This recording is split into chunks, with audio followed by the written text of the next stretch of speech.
like to gavel in our regularly scheduled meeting for August the 5th, 2013. If you'd all please stand and join us in the Pledge of Allegiance.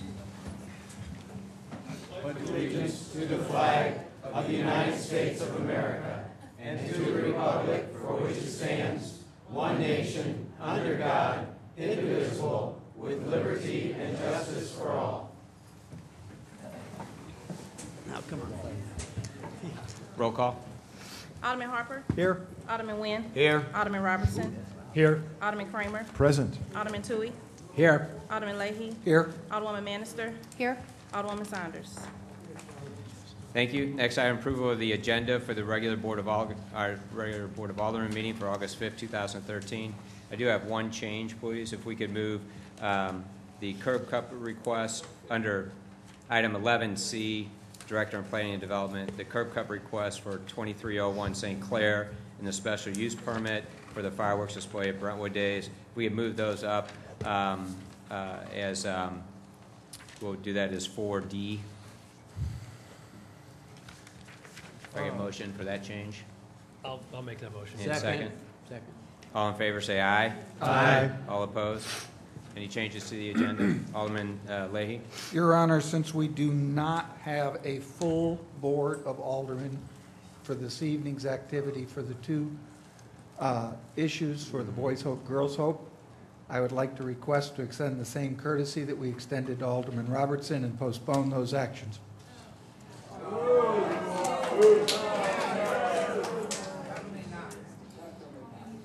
Is there a second to that motion?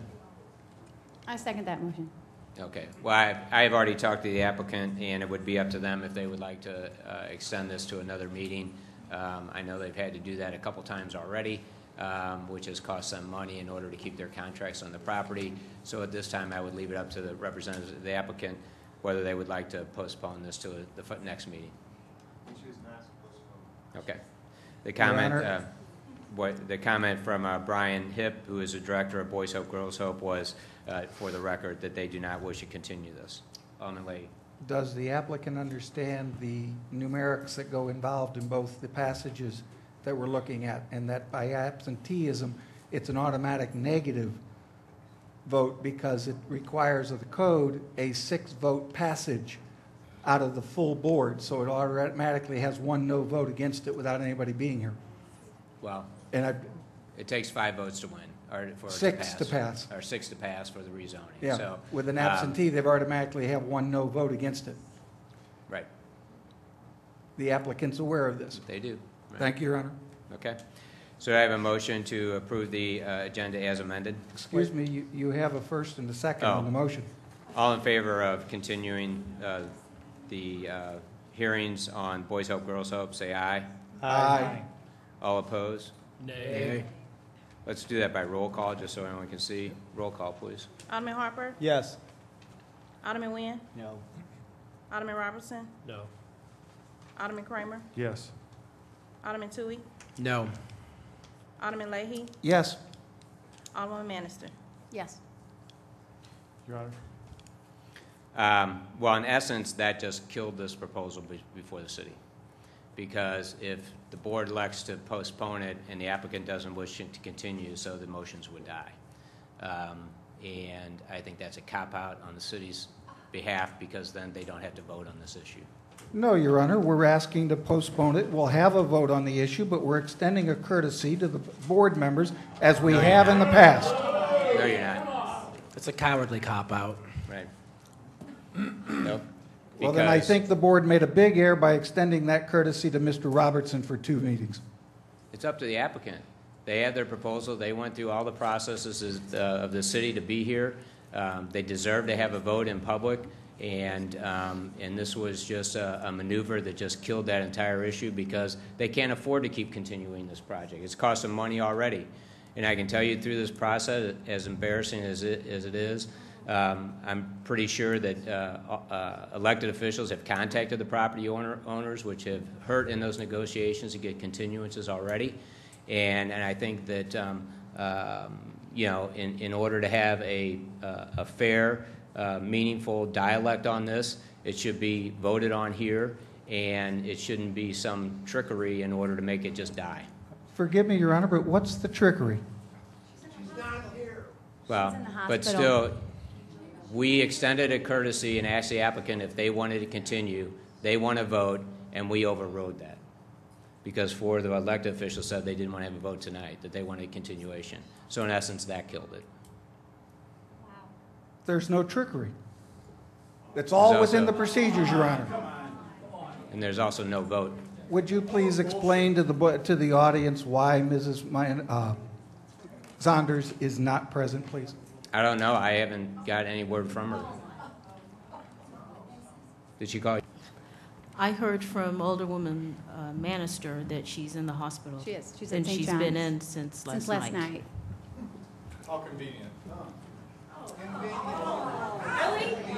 But still, as an elected body, we're still here, and we need to carry on. And I'm sorry, Alderman Harper. Yeah, I'm not sure if I understood your comments about trickery and maneuver. My vote was not trickery or maneuver. It was extending the courtesy to Alderwoman Saunders, who is in the hospital.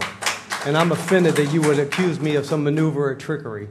I just think, I mean by the vote. I'm not talking about Mrs. Alderwoman Saunders. I'm saying by the fact that knowing that the applicant doesn't want to continue it, that they've had to do that at least twice already that I'm aware of, if not 3 times.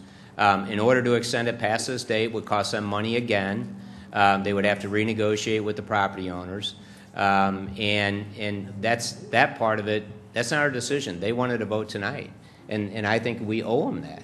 I'm just saying, because you're doing that, you're killing the motion because they're going to withdraw their application. After, 5 months of working to get to this point. And they deserve that vote. The public does. Then why didn't we do it the last 2 months, Your Honor? Why didn't the board vote the last 2 months? It wasn't You before kept us. postponing those votes. I didn't postpone it. We did because we did not have a full quorum. Right. So those extensions were trickery also? No, the board did that as a whole. If you remember, that was brought up that Alderman Robertson wouldn't be there, and he asked if we could continue the meeting, and we asked the applicant, and they went and got it continued one more time. That was done with the actions of the board. But now we're here, and the applicant. They wanted to continue so that we could have a full board. But now it's to the point where they can't wait any longer.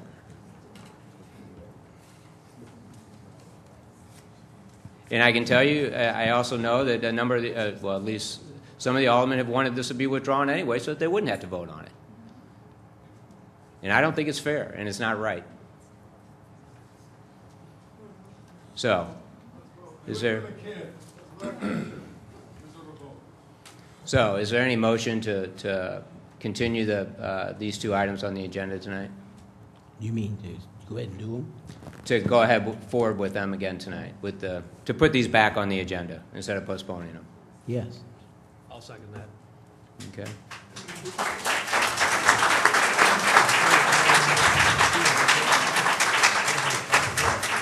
Oh, we can do this all night long. Well, we'll do it one more time. Roll call. Alderman Harper? No. Alderman Nguyen? Yes. Alderman Robertson? Yes. Alderman Kramer? Yes. Alderman Tui? Yes. Alderman Had to Leahy? look to the mayor No. to vote. Alderwoman Manister? Yes. Okay.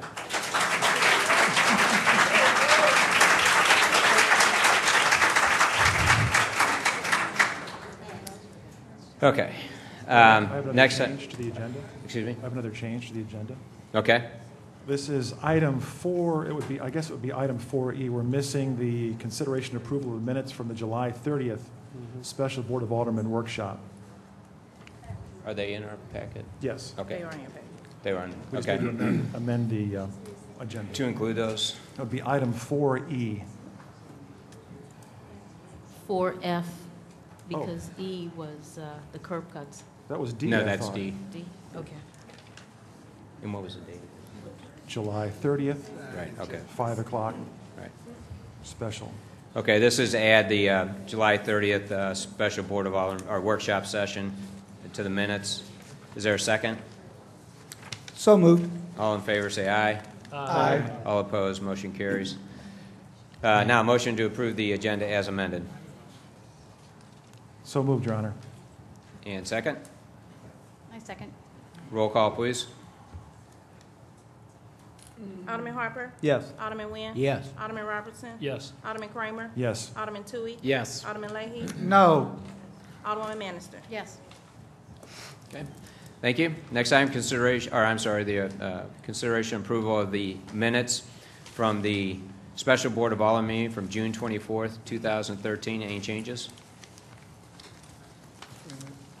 This is the June 24th. Yes. Workshop. Motion to approve as submitted, Your Honor. And second? Second, Your Honor.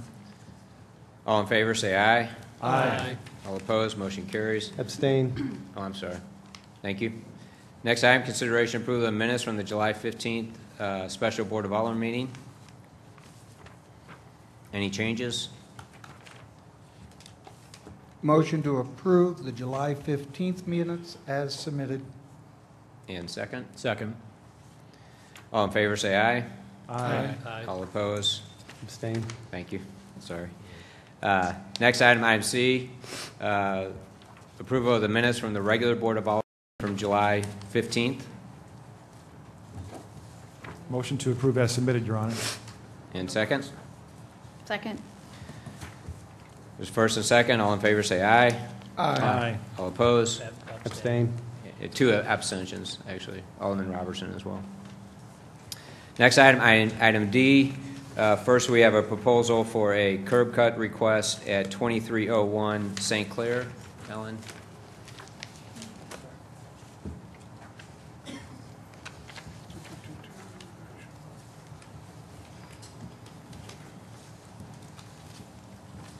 Thank you. The subject property, this is a request at 2301 St. Clair. They're requesting a new curb cut. The city code requires the Board of Aldermen approval for a new curb cut.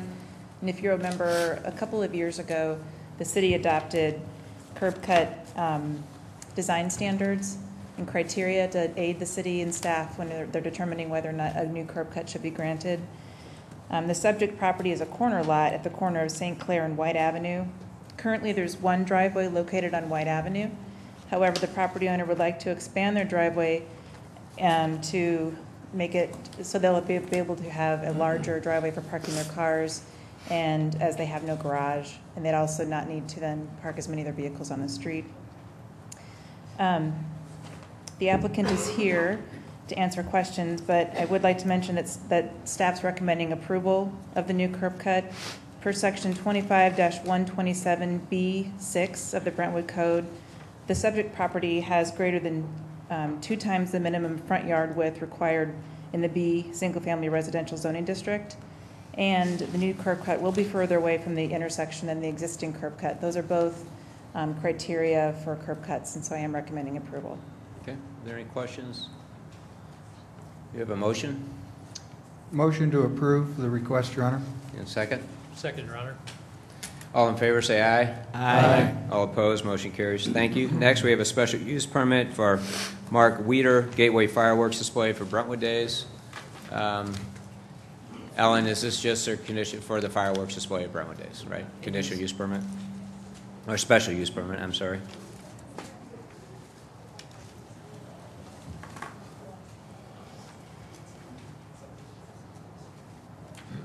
Last year, the Board of Aldermen, it was May of 2012, approved by Ordinance 4346 a contract with Gateway Fireworks Displays Incorporated to provide a fireworks display for the annual Madden Fest celebration. At that time, the contract included a clause that the city could extend it an additional year for an amount not to exceed $14,000. This is the second year of the contract, and the special use permit would be to allow the fireworks display this year on September 21st from 8:45 to 9 p.m. They would start setting up on 4 p.m. that day. Okay. Any questions? Motion? Motion to approve the request, Your Honor, as submitted. And a second? I'll second that. All in favor, say aye. Aye. All opposed, motion carries. Last item under item 4 is the approval of the minutes from the workshop session held on July 30th of the Board of Aldermen. Any changes? Motion to approve as submitted, Your Honor. And second? Second. All in favor, say aye. Aye. All opposed, motion carries. Next item, presentations and recognition. I will tell you that I am honored to make a proclamation this evening for our retired president of our P&Z, John Geppert. John has served the city of Brentwood in many capacities over the last 20-plus years. He's always dedicated himself and his time and his energy to making our community a better place, and he has definitely done that. So before John comes up, I'd like to read this proclamation. It says, whereas dedicated resident and citizenry are vital in building a strong community, and whereas John Geppert served as an excellent example of a dedicated resident, as he has given so much of himself for many years to serving the city of Brentwood and its residents. And whereas over the years he has offered his services on many boards, committees, volunteer groups, including but not limited to the Brentwood Redevelopment Corporation, the Brentwood Tax Increment Financing Commission, and the ICC Board of Appeals. He has also served as a chairman of the Brentwood Planning and Zoning Commission for 23 years. And whereas chairman, he has overseen more than 1 million square feet of commercial development and redevelopment in the city of Brentwood, Missouri. He has fostered a business-friendly climate while simultaneously preserving the integrity and quality for the residents and neighborhoods. And whereas John Geppert has earned the admiration and respect of the mayor, board of aldermen, city staff, and residents of the city of Brentwood. And whereas the city is grateful to John's dedicated service and his guidance. Therefore, I, Pat Kelly, by the authority vested in me as mayor and on behalf of the board of aldermen in the city of Brentwood, do hereby recognize John Geppert for his many years of service and dedication to the city of Brentwood. John, please come forward.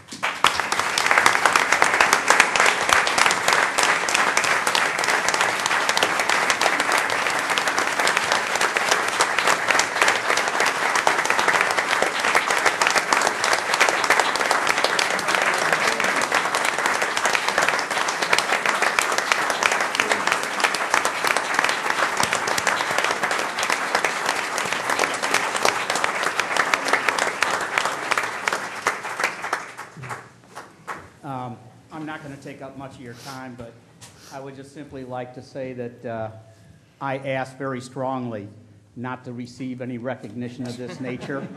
I didn't do it for the recognition. I did it for the pleasure of serving. But I really would like to express appreciation for all of you coming out to honor me this way.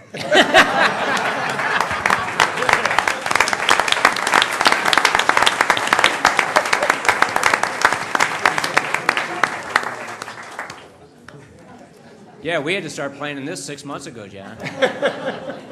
Mayor, can I make Alderman Wynn.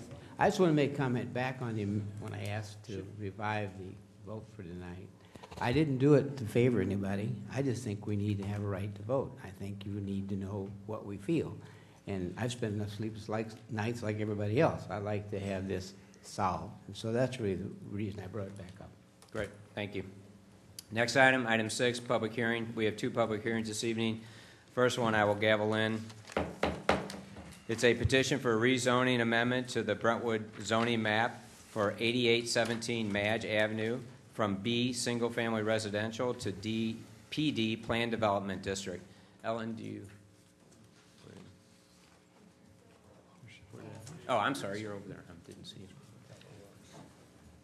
you. I have to pull that down.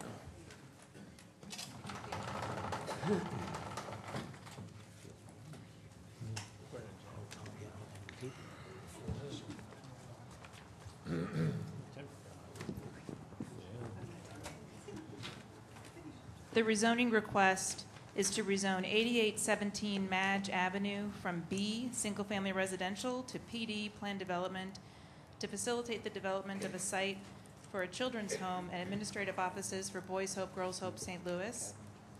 The 8817 Madge is 0.21 acres, and it is located just west of Madge and Brentwood Boulevard.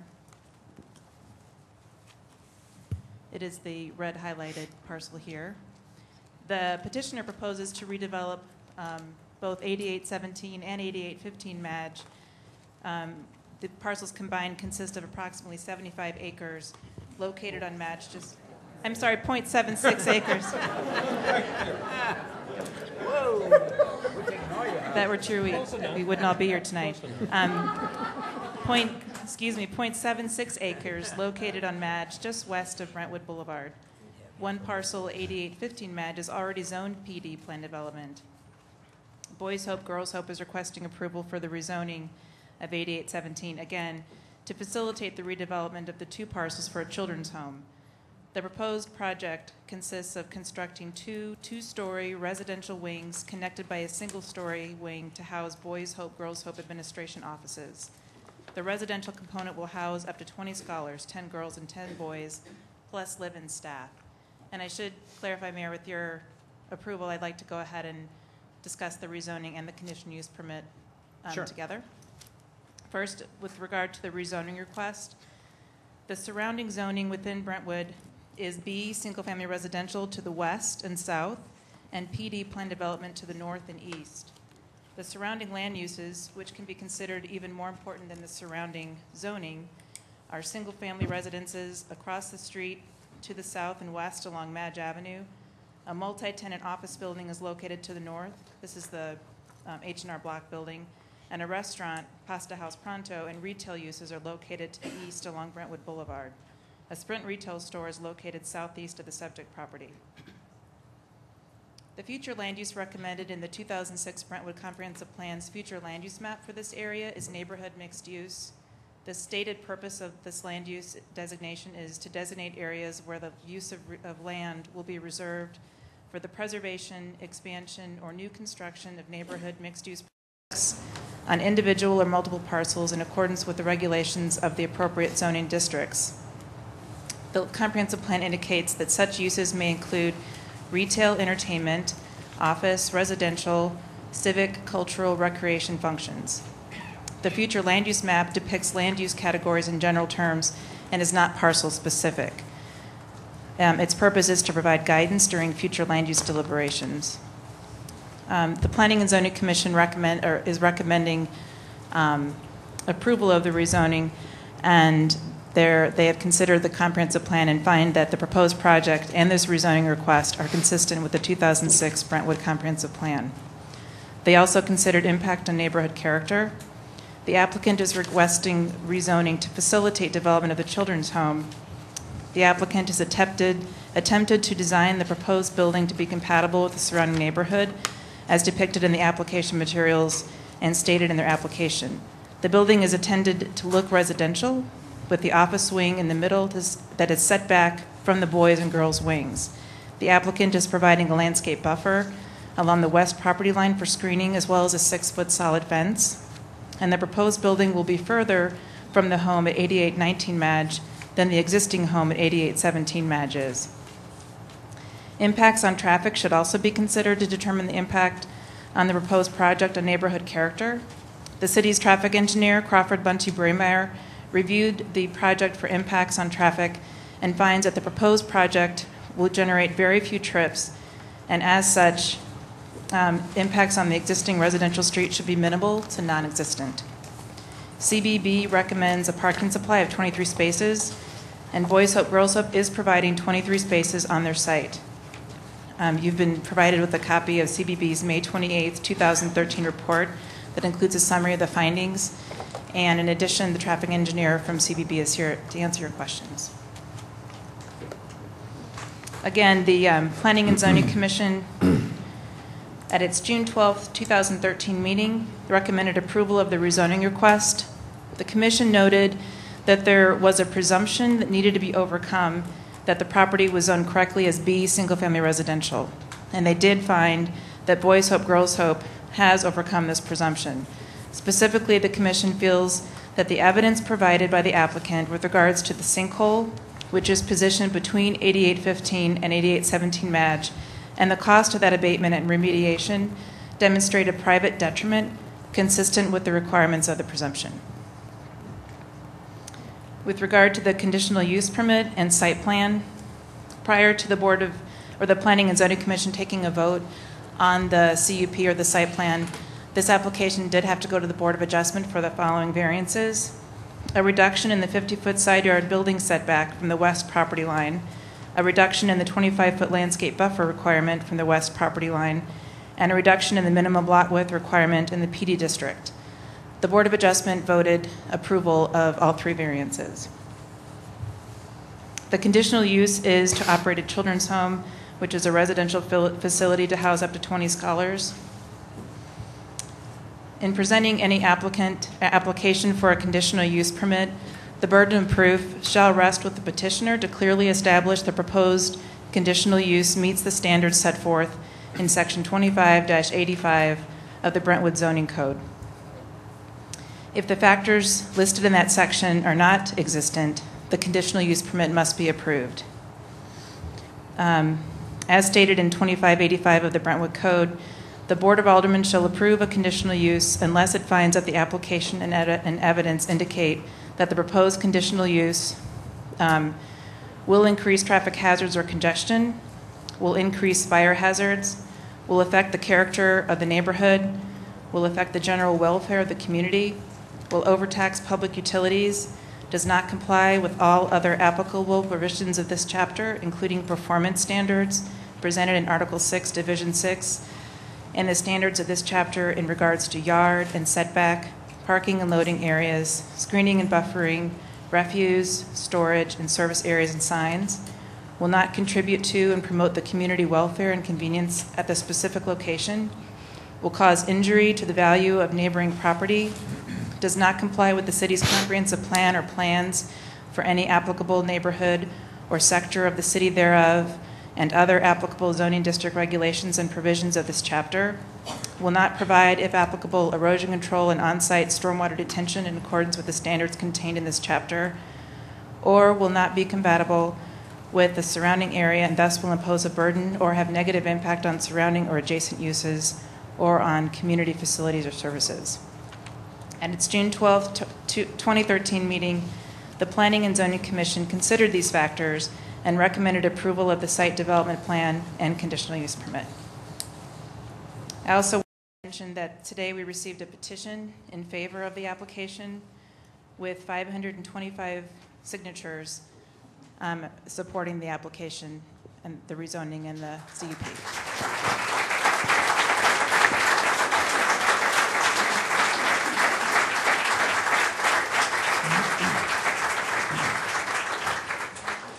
Thank you, Ellen. Before we open up to the public for comment, and just to be clear, we do have two public hearings. The first one will be just specifically related to the rezoning, the second one to the conditional use. But before we open it up to the general public for their comment on the zoning, I'd like Chairman Geppert to come forward. He has a couple comments he'd like to make.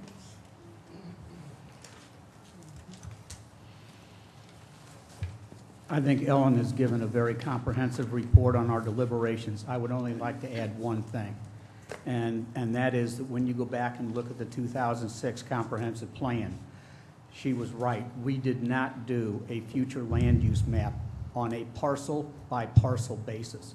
So we didn't identify every parcel that would be future commercial use or future PD use.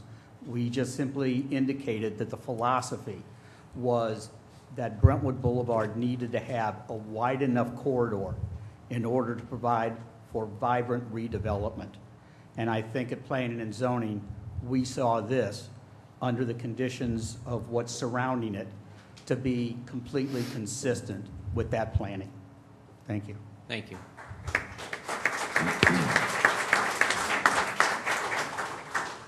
Now I'll open up, and again, for the record, when speaking tonight, you'll be limited to 3 minutes. I will be watching that, and when you get to about 2.5 minutes, I'll let you know, so you can start wrapping up your comments. So at this time, I will open it up.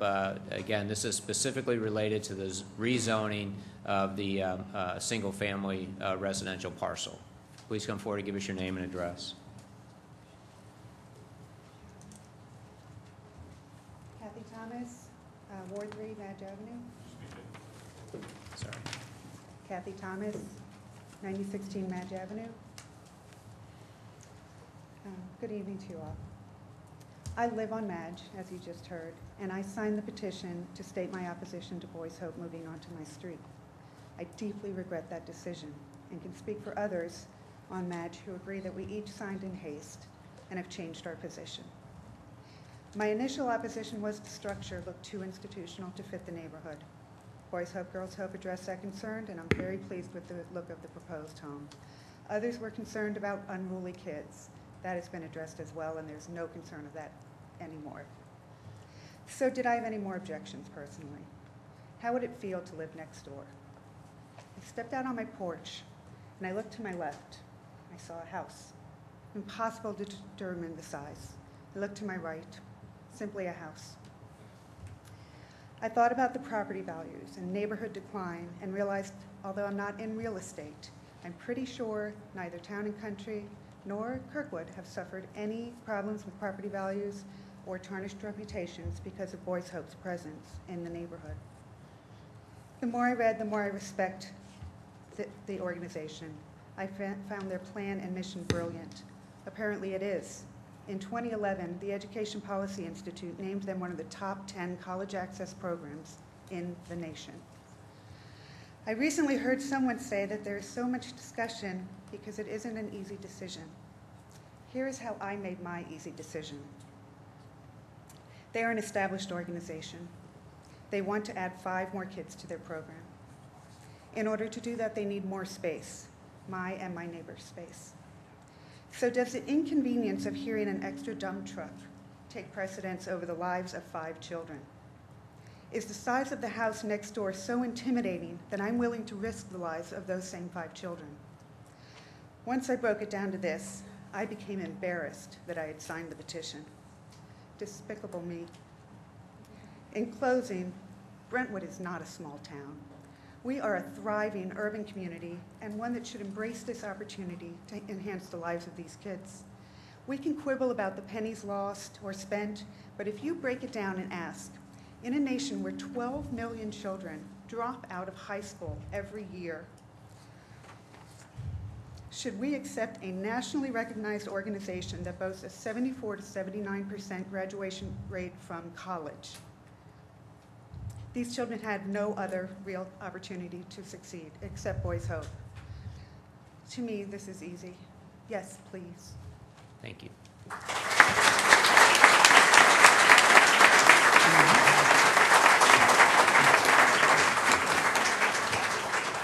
Good evening. My name is Ronald Wagner. I live, this development is at the end of my street, and it hits home because of something very personal to me, and I hope I can share this so it makes sense to you. We've been in Brentwood for over 20 years. Brentwood is a city of warmth. That's a very appropriate label. I grew up in East St. Louis. When I was in District 189, those very tumultuous years, it was a question as where I was going to graduate or not. I was definitely an at-risk student. A school gave me a break, gave my sister a break. My younger sister is now a bursar at SIU in Edwardsville. I'm a teacher for over 20 years. I think I've done my school that gave me that break proud.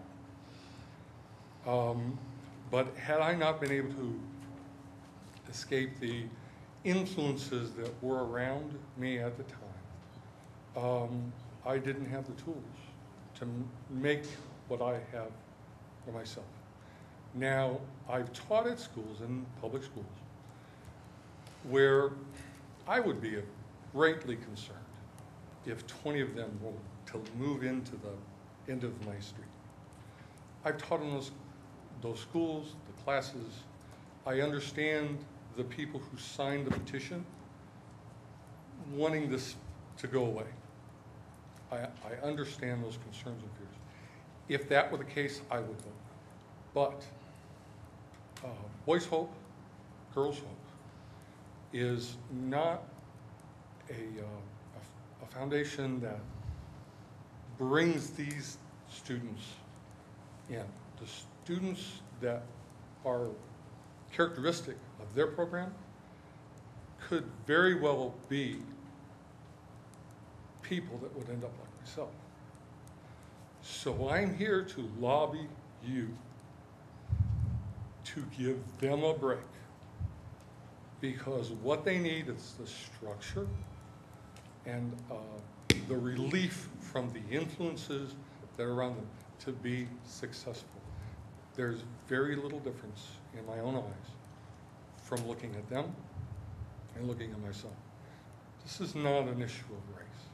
The reason we moved into Brentwood was because of what I saw at Brentwood School some 20-some years ago. A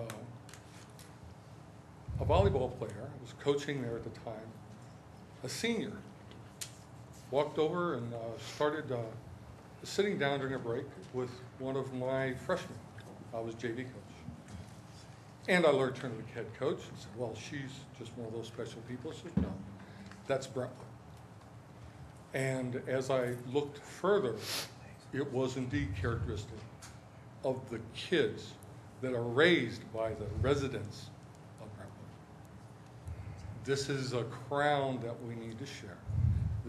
These kids, these 20 kids, will be embraced by our students, our children, and nurtured the way this may be the flagship of their foundation, of all the communities, houses that they have. So in closing, I would plead for them. Someone gave me a break. Give them a break. Let this thing go through. Thank you. Thanks, Ryan.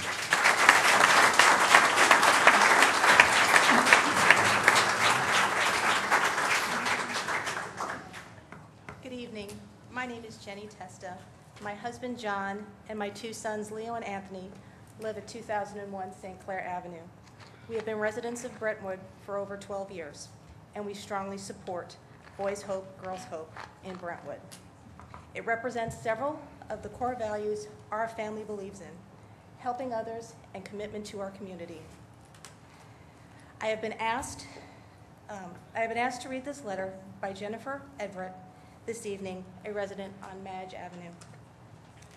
Dear Alderman and Alderwoman, I am a resident on Madge Avenue, and such would like to discuss my opinion in support of the proposed site for Boys Hope, Girls Hope organization. I will admit, when I first heard that there was a group home interested in building a home on our street, I was concerned. I have two young children who attend Brentwood schools and was worried about the property value and the safety on our street. However, once I learned it was Boy Hope, Girls Hope, I did the research on the organization. It was important for us to understand all of the facts before we made a decision to support or oppose the plan. I was given the opportunity by fellow Brentwood residents to attend an information session that was hosted with Boys Hope, Girls Hope. I went to ask questions, listen, and learn what Boys Hope, Girls Hope was, what their goals were, and overall, to learn who could potentially be moving in on my street. I was thankful I took the opportunity to attend and was able to interact with the leaders of Boys Hope, Girls Hope, as well as the current scholars and alumni. What I learned was beautiful. The children, AKA scholars, are bright, intelligent, and motivated. They all had goals in obtaining university educations and involvement in our community. Boys Hope, Girls Hope gave them this opportunity. I was impressed with the children and the program's goals, and the scholars are role models. I believe they would be a wonderful addition to Brentwood, as well as diversity and growth, which would be a positive addition to our community. I understand that there is concern on the location of the new Boys Hope, Girls Hope home, and the opposition believes that it is not right for this location. I have read the opposition states that the opposition states it isn't about the children, that they would welcome them into Brentwood. This leaves me confused. Not only has planning and zoning approved the proposal, but more importantly, Boys Hope, Girls Hope choose this location to ensure the children are part of a residential area for their success. Boys Hope, Girls Hope wants to give the children this location to ensure that they are a part of a residential area, a safe home and a safe environment. That's exactly what Madge can offer. This is the perfect location for Boys Hope, Girls Hope. This is an excellent organization with a track record of success and is chosen wisely. Further, Boys Hope, Girls Hope has made every effort to address all of mine and my fellow neighbors' concerns to ensure that the home will fit in our neighborhood. I see it is a beautiful property and will add value to our street. I believe that passing this excellent opportunity for this parcel of land, which would cause me to, I believe Brentwood would be passing up an excellent opportunity for this parcel of land, which would cause me to question the true motives for our success. I would much prefer to have the resident development at the end of the street than a commercial property adding additional traffic and noise. There's a sinkhole You're going to have to on this wrap it land. up. Okay. Unfortunately, decreasing its ability to sell. I sincerely hope that you will vote in favor of Boys Hope and Girls Hope. Mayor Pat Kelly, Alderman and Alderwomen, please vote yes for Boys Hope and Girls Hope. Give these children the chance they deserve. Thank you.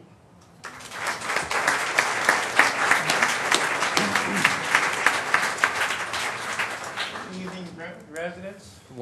Just to clear, I will now just out loud say when 2 minutes are up, and so people understand they have a minute left at that point, okay? Understand. Without trying to interrupt people. Your Honor, Alderman Leahy. motion from the board, if I may. The board, according to the ordinances or the code, the board can vote to extend the 3-minute time limit. That's I'll fine. make a motion to extend that time. That's fine.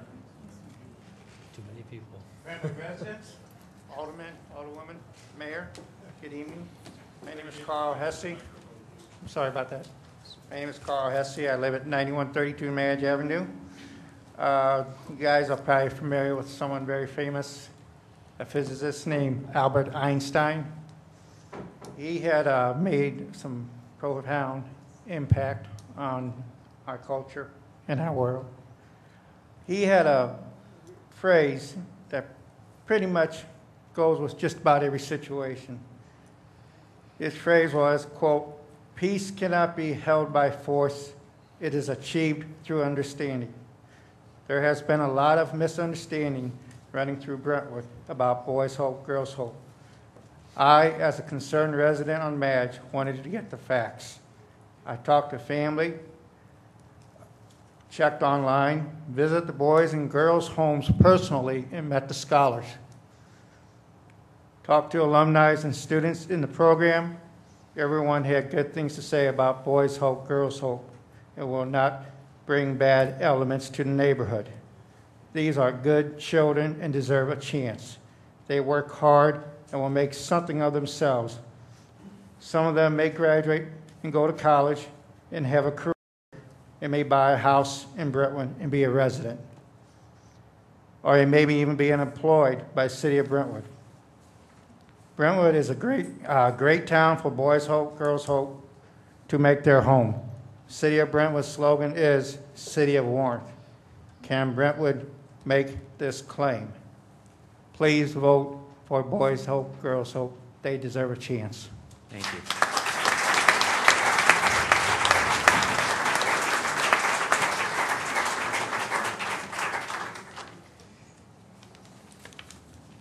Good evening to the Board of Aldermen, Mayor, and to the citizens of the community, the Brentwood community.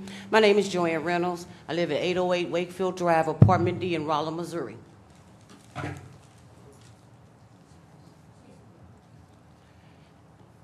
I am the parent of one of the alumni at Boys Hope, Girls Hope. My daughter became a scholar in January of 2009. She was in the second semester of her sophomore year in high school. She graduated high school, went on to college, and just this past May 2013, earned her bachelor's degree from the California College of the Arts in interior design in San Francisco, California. I'm very proud of my daughter, and I have immense gratitude to Boys Hope, Girls Hope, because without them, I would not have been able to, me or my family would not have been able to afford my daughter that opportunity. I would like to relate to everyone here tonight that Boys Hope, Girls Hope does not take their screening process lightly. Their screening process is rigorous, and it took my daughter 4 months to qualify to get into their program. So it's not like they're just taking people off the streets and putting them in their program. She wanted to excel. I wanted her to excel. So Boys Hope, Girls Hope. My daughter found Boys Hope, Girls Hope through one of the nuns at our church. I'm a Catholic, and my daughter found a home here. She was, it took a visit from the program directors to my home, and a rigorous screening process there. A packet was sent to the high school she was going to get information about Taylor and her schooling and if she had any disciplinary problems at her school. She went through psychological testing as well as I.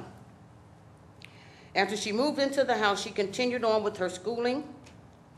And one of the things that they do have at Boys Hope, Girls Hope is they encourage them to continue school. They put them in after-school programs, band, sports, whatever it is. And then when they become old enough, they can get a job. They don't have time to slack around. They are working continuously at this home to excel everyone. You have 1 minute. Okay. So what my experience was that I would have to call to make sure that my daughter was available at home to visit or come pick her up. There was not a lot of time for families to come and hang out and socialize at the home because the scholars are busy with school. What I would also like to say is to allow Boys Hope, Girls Hope to continue to grow here in your community. Also to give the Boys Hope, Girls Hope scholars an opportunity to grow here in your community and to belong to your community and to be able to give back to their community as they continue to progress. And I'd like to thank you all for giving me the opportunity to come and speak here tonight. Thank you so much.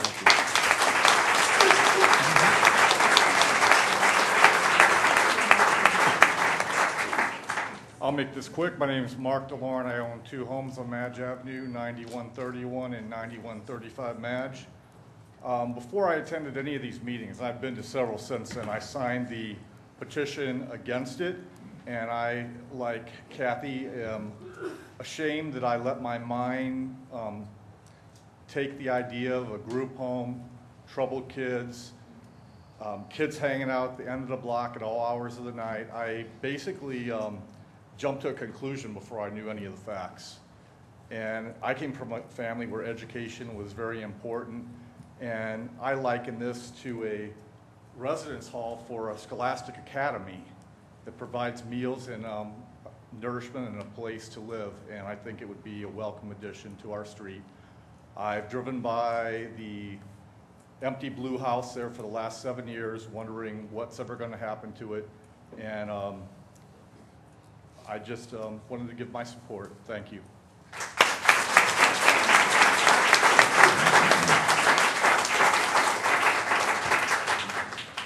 Hi, my name is Jim Malone. I live on Middlesex. About 4 months ago, I was a recipient, along with many, many other people, of a mass mailing that was sent on email called Dear Citizens of Brentwood. It was filled with innuendo, misstatements, and lies about Boys Hope, Girls Hope. At that time, though, I had never heard of the organization. I went to the first meeting after I got this thing, and I realized that this was going out all over the city 4 months ago, and it created an atmosphere, a distrust, and fear that many of us are seeing here tonight and we've seen in this community. Let me touch on a couple of things. This thing said that this building was going to be 17,700 square feet. It's going to be 6,600 square feet. This was my favorite. Boys Hope, Girls Hope would provide no financial investment in the community, the city, or the school district. Here are the facts. This private organization with no TIF, no tax money, is going to invest $3 million on that street. They're going to have 14 staff members on a round-robin basis, and they expect to spend about $125,000 in consumables per year for the students and for the staff. With respect to the school district, they estimate that anywhere from 6 to 10 kids would attend the Brentwood Public Schools.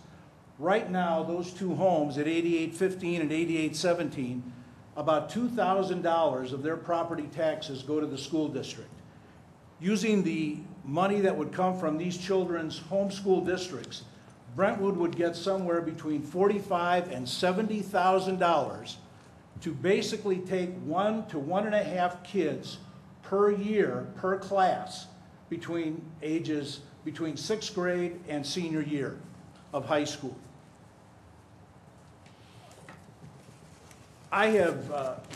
This is my really first year and a half going to Brentwood meetings, and it all started with the audit, with all of the CMAR stuff.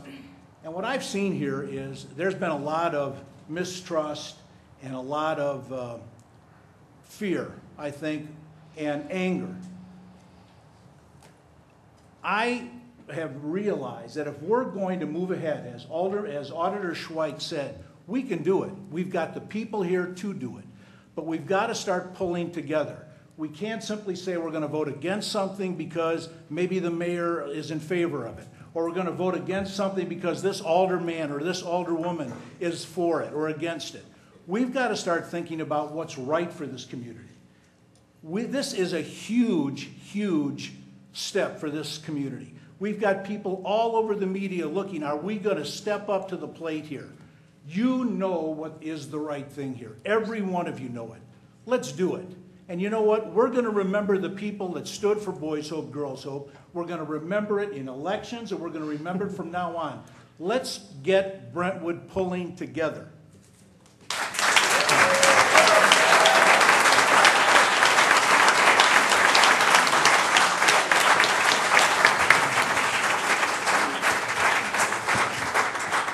Good evening, Mayor, Board of Aldermen.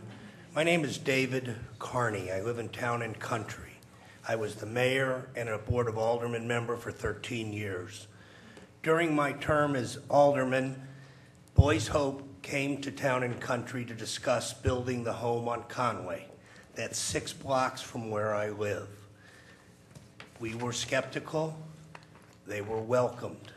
Since that time in 1998, they have been wonderful partners in our community. The 13 years that I was on the board, there was never problems with any police calls other than maybe 1 or 2. I'm not sure any more than that. Since they moved and built their home on Conway, I've driven back and forth twice a day to my office, which is 6 blocks the other direction. And since 1998, I did a check, there have been 27 million-dollar, multi-million-dollar homes built within a radius of 10 blocks. Certainly, their home has not caused any harm. People have built multiple million-dollar homes. Right now, they're building 6 more homes that was just approved last month. They're wonderful people. I've had the opportunity to meet the director. In addition, I've been invited to 2 barbecues where the children have attended. They are wonderful, well-behaved children.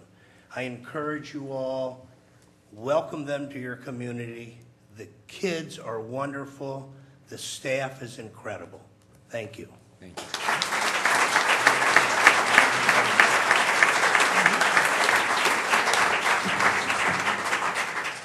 Hi, my name's Kathy Beckman. I do not live on Madge. Could you give us your address, please?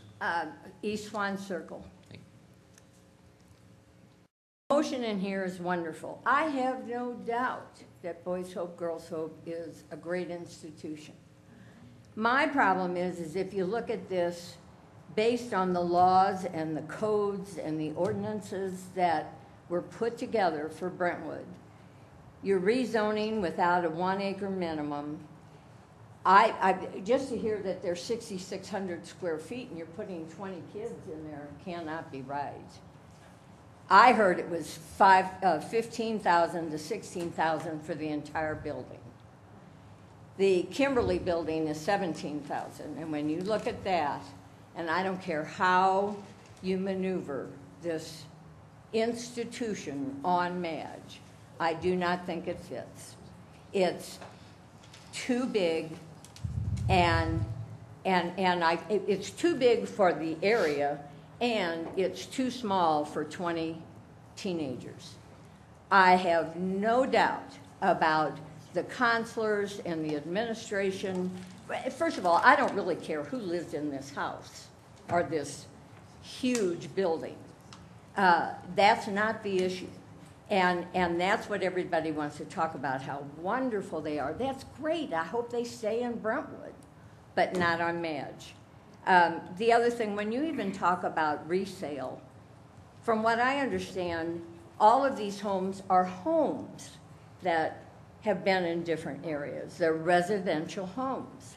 This is not a residential home. Thank you for listening.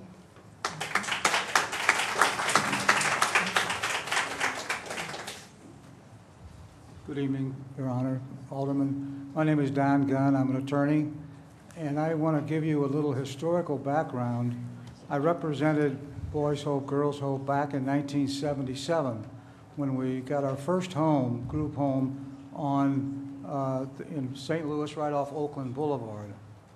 And I can tell you that the first hearing before the Board of Public Service in the city was like tonight. There were many opposed, there were many in favor. The city did give us the authority to have a group home, and it worked out wonderfully. About a year later, we decided that we would have another home right down the street. And even though we had had all this prior commotion before, there was no one that showed up against it at that time. It was totally, in fact, many people showed up in favor and said that the kids had done a wonderful job for them. These are good citizens, they're kids that care about their neighborhood, and I think they'd be a wonderful addition to the city of Brentwood.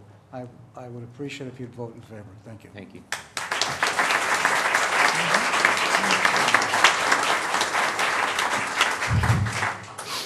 My name is Jacob Winslow. I live at 1921 Northfield Drive in Overland, Missouri.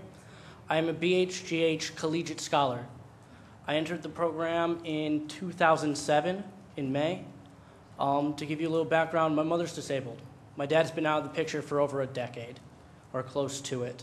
I have 3 sisters. We can't afford good schools. I was looking at going into the Rittner School District when I was admitted into Boys Hope, Girls Hope.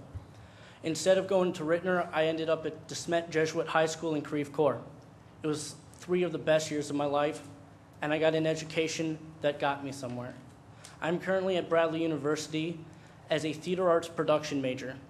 I have also been elected to a second term as a treasurer and chief financial officer of 2 non-for-profit corporations for my fraternity. We have raised nearly $10,000 in the last 2 years for other non-for-profit charities, which include the USO, the Red Cross, and a battered women's shelter in Peoria, Illinois. We also donate time to children. Other schools, there's a school down the block from us, we have donated hundreds of hours helping those kids learn to read. Boys Hope, Girls Hope got me where I am. It is the reason why I'm in front of you today. It's the reason why I am looking at graduating in May with my bachelor's degree. I have already been offered a job in my field in a professional company here in St. Louis, and I can owe it to Boys Hope, Girls Hope, and specifically Brian Hipp for leading us to strive for our goals, to giving us an opportunity, for giving us the one thing that we had not before we found this program. That's hope. And that's what we're asking for the city of Brentwood. It's for hope for scholars for years to come. Thank you.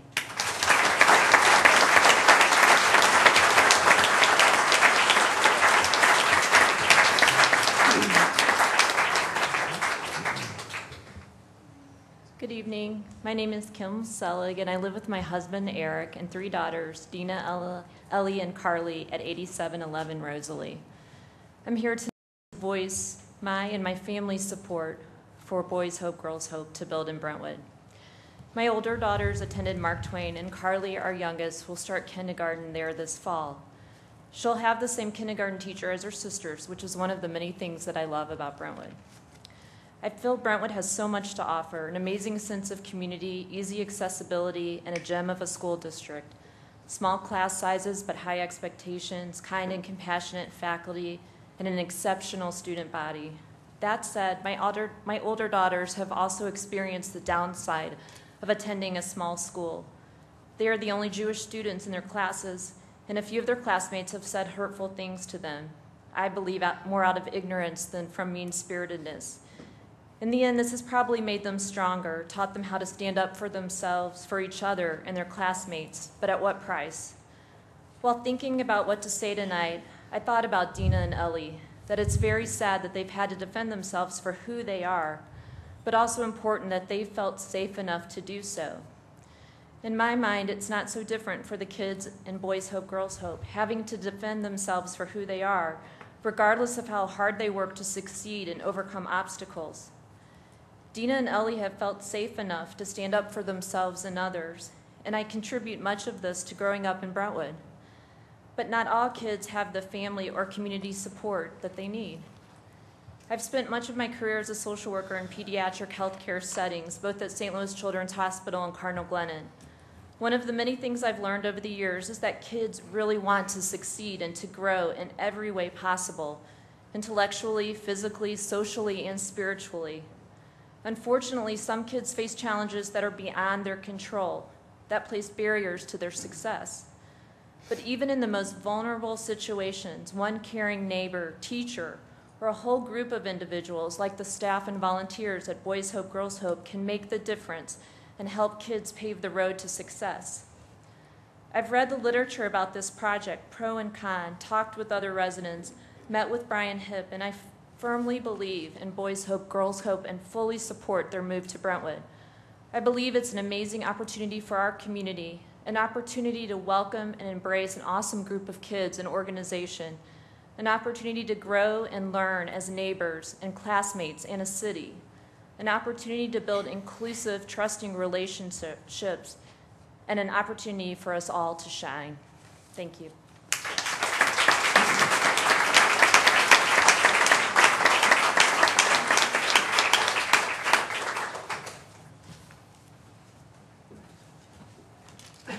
Good evening. Faith Beckerman, 8823 Madge Avenue. Having worked for a non-for-profit for 20 years and supporting people with developmental disabilities, and I've worked with St. Patrick's Center for many years also, I know the impact that these charitable organizations can have on lives. My objection to the project is the size of the structure, 17,000 plus square feet, the increased traffic, the characteristic change of the neighborhood, and the rezoning of the residential property to PD. Mr. Hipp even approached the pastor from Mount Calvary Church about locating their building there. And even the pastor from Mount Calvary, by Brian Hipp's own admission, stated that at the Board of Adjustments meeting, he doesn't even think that the neighbors would be open to that. I have been to almost every single city meeting and the first meeting at St. Mary Magdalene Church concerning BHGH. I've also visited the boys' home in Town and Country. I attended the home of Christine Lewis when she hosted the BHGH staff, volunteers, and several of the boys and girls that were there. All children were very polite. They shared their stories with me, and I'm sure are very good people and students. Having said that, I still believe that there is not the right structure and the location. The size of the building would be about the scale of looking at the Brentwood Firehouse next to a 1,000 square foot house. Most of the houses on our street are 1,000 square foot brick bungalows, and I think you've got it in your mind about the size of the structure next to it. With regards to traffic, BHGH would have 20 children, 14 daily staff, tutors, visitors, and 1 to 2 times a month monthly family visits. These daily schedules would increase traffic tremendously and therefore would negatively impact public safety on our street. We already have cut-through drivers using Madge to avoid the traffic light at Brentwood and Manchester. The width of our street is actually only 25 foot wide with parking on one side. So essentially, it's about a one-lane street. In respect to the neighborhood, our street is mainly a two-person family households, not large commercial buildings.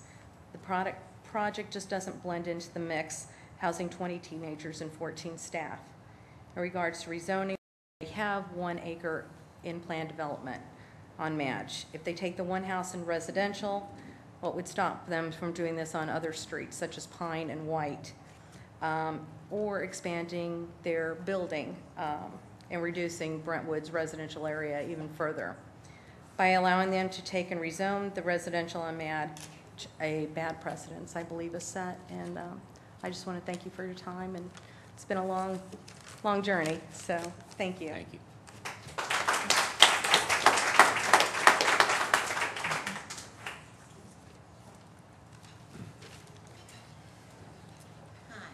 My name is Ann Stetcher. I live at 2422 Anna Lee Avenue. And I think it sounds like a great group. I really do. But I don't think it's proper for the place, for Madge Avenue. And what I heard tonight, 23 parking places. Now, if you think about that, Pasta Pronto doesn't have 23 parking spaces.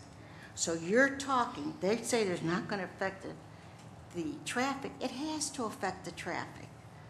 It just has to.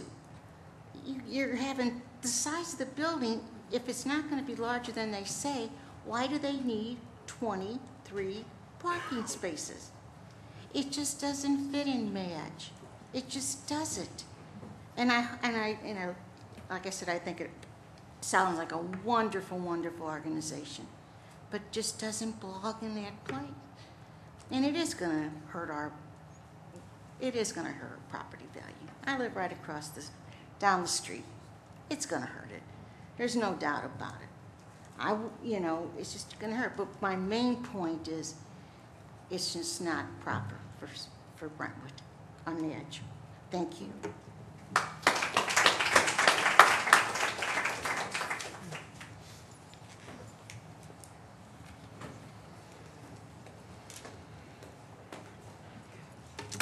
My name is Cindy Pennington. I live at 8780 Pine Avenue, East Pine Avenue in Brentwood. 3 minutes is going to be really tough for me. Looking around this room today, I see a lot of awesome people that I know, many, many close friends on both sides of the issue, and I am so thankful that we can agree to disagree. One thing I'm interested in is the rhetoric that's been going on. And Jim, I understand what you're saying about what you received online. I wrote a quick letter after 2 of my dear friends who live on Madge were very, very concerned, and I called them immediately and said, listen, I like the idea of group homes. They said, Cindy, it's supposed to be 20. I said, whoa, it can't happen. It can't, I mean, on that tiny lot. I also love the idea that I've heard so many people. I spoke for probably 2 hours to Mr. Brian Hipp. Hi, Brian. Haven't met him in person. And, you know, we have a daughter who has major disabilities. She'll probably end up in a group home someday. Hopefully not. We all have our own stories. My mother raised 7 children alone. My father wasn't present in my life. My mom worked 3 jobs to educate us all, okay? So I understand the plights of people, I do. But I'm also very concerned about the rhetoric that's been going on. My husband and I being called prejudice, fearful, spreading unfounded truths. The only information that Craig is a marketing director of a global company, and he is a research guy. We got online immediately. We have a lot of people who are personal friends of ours who are on the board of Boys Hope, Girls Hope. We love the mission of Boys Hope, Girls Hope. We do not agree with the location on Madge. We are standing firmly as residents and taxpayers of Brentwood City for many years. We are going to triple the size of our house to stay in Brentwood and add that tax base to our city. However, we are not prejudiced. We are not racist. We love all people. We are hard workers. We will intend both of our children to work hard and go to college, even Taylor, who has Down syndrome. I am very emotional about this because there are so many good people in this room. I wish that we could just agree to disagree. I'm standing firmly with Craig and myself that this does not belong on a residential street. There are so many dangers on Brentwood Boulevard. Nobody's thinking about these small children. Every day I go to pick up my son from school, and I am constantly seeing little kids running across Brentwood Boulevard, standing in between those little cones at Starbucks, like it's going to save their life from those cars. And I'm thinking, why would you want 20 kids? And Brian told me that they're licensed for 7-year-olds. Why would you want 20 7-year-olds to 18-year-olds living so close to Brentwood? There is no security for them. They will not be monitored when they're walking in our neighborhoods. That is also a big concern of mine. So for the safety of the children, I'm thinking about the children, guys. That's how I feel. And I love the Boys Hope, Girls Hope mission. I just wish that they could find a different location in Brentwood. Thank you so much for listening.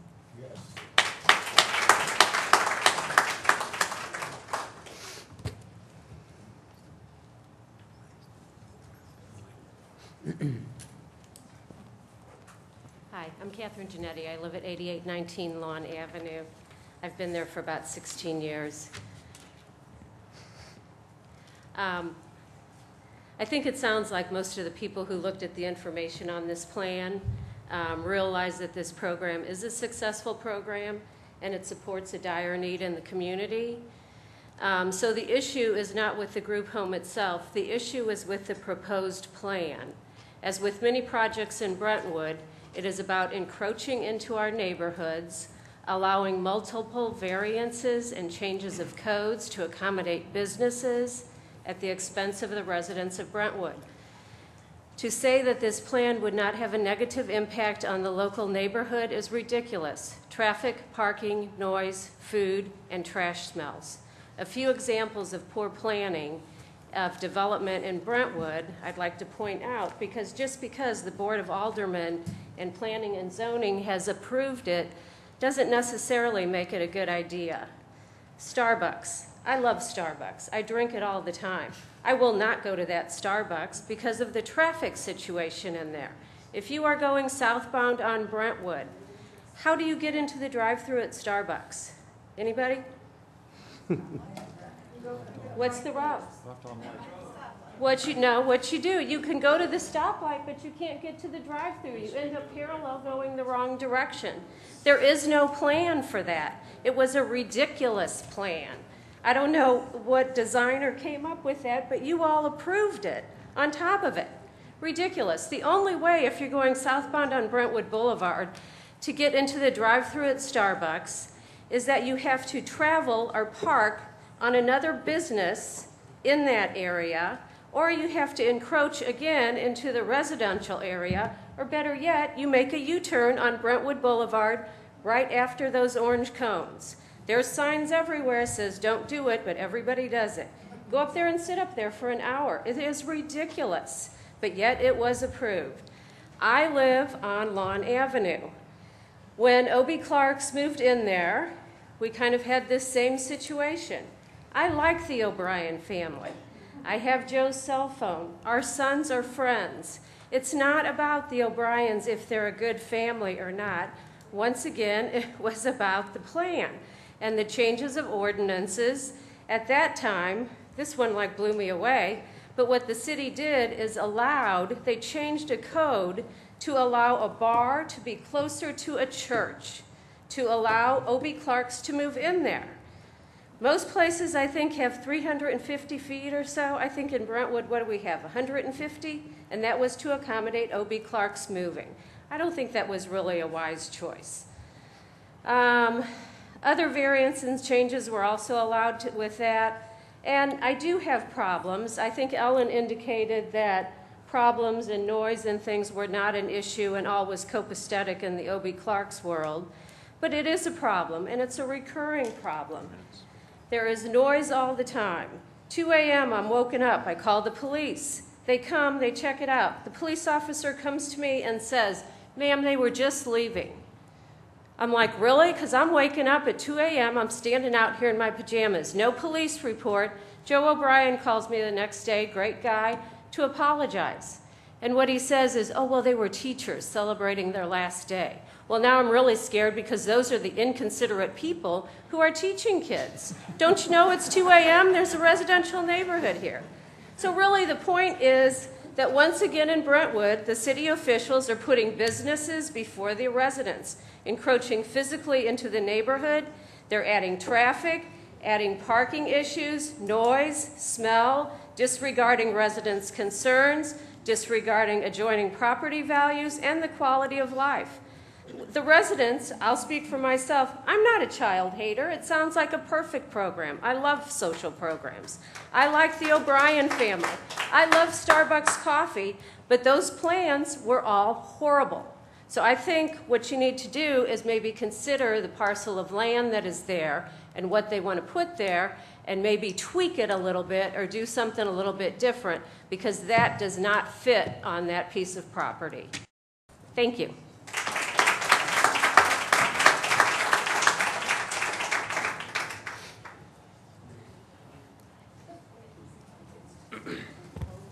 Hi, everybody. My name's Andy Hartnett. I grew up in Brentwood. Everybody knows that. I live at 2648 Cecilia. I just recently purchased my first home there. People ask why. Why did you come back? It's the city of warmth. I love this town. And I'm going to make it short and simple. If this is approved and I someday have a family, I want to be able to go by this site and say,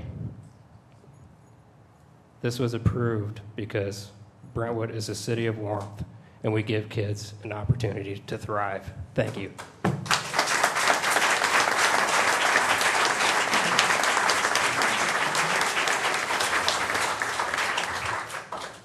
Hi, my name is Susan Reeds, and I live on 9347 Pine Avenue. I live on 9347 Pine Avenue with my husband, and we have 2 children who are attending McGrath, and I'll try to be brief because I really don't like being up here speaking. But a couple things. You know, everybody says it's not about the program, it's not about the kids, we love the kids, we love the program, but this isn't the right place for it. And if that's truly the case, why don't we listen to the people who are supposed to make that decision? It's my understanding that this would be the first time that the Board of Aldermen has ever gone against something that has been approved by the Planning and Zoning Committee. Particularly, it was approved unanimously. I don't see any reason why now we should go against that precedent. The other thing is that if we're talking just about whether or not this is the right location for it, it seems to me the best people to make that decision are the people at Boys Hope, Girls Hope. This is a group that has a long-standing, good reputation of success, and I can't understand why on earth they would consider putting that at risk by trying to build somewhere that they're not convinced that they can succeed. And along with that, in response to some of the other comments as far as concern about the student safety and that sort of thing, that's obviously very important and has to be a concern. But again, I think that Brian Hipp and the people at Boys Hope, Girls Hope, they're the ones who know that, and they're, you know, I trust their input on this decision. As far as things about as far as the size of the building and so forth, you know, I've looked at the plans. There's green space there. There's the buffer between the other homes. I think if you look at, on our street on Pine Avenue, there are a number of places where you had smaller homes torn down and they're rebuilt. They're these huge monstrosities where there's, you know, maybe 6 inches of lawn around them, and they look completely out of place next to their neighbors. I think that's a lot more damaging to the overall feel of the neighborhoods. And I think also, just in response to some of the other comments, to as far as the, you know, Starbucks and O.B. Clark's and so forth, bringing that up has nothing to do with Boys Hope, Girls Hope. And I hardly think that, you know, you can put that on a par, and that shouldn't be brought up. That's kind of inappropriate. And just in closing, you know, I'm a physician, and as a physician, I'm expected to follow something called evidence-based medicine. And if I don't do that, I get bad reports and I don't get paid as much. And I expect the same standards from my elected officials, and I have yet to see any good, solid evidence against this. Thank you.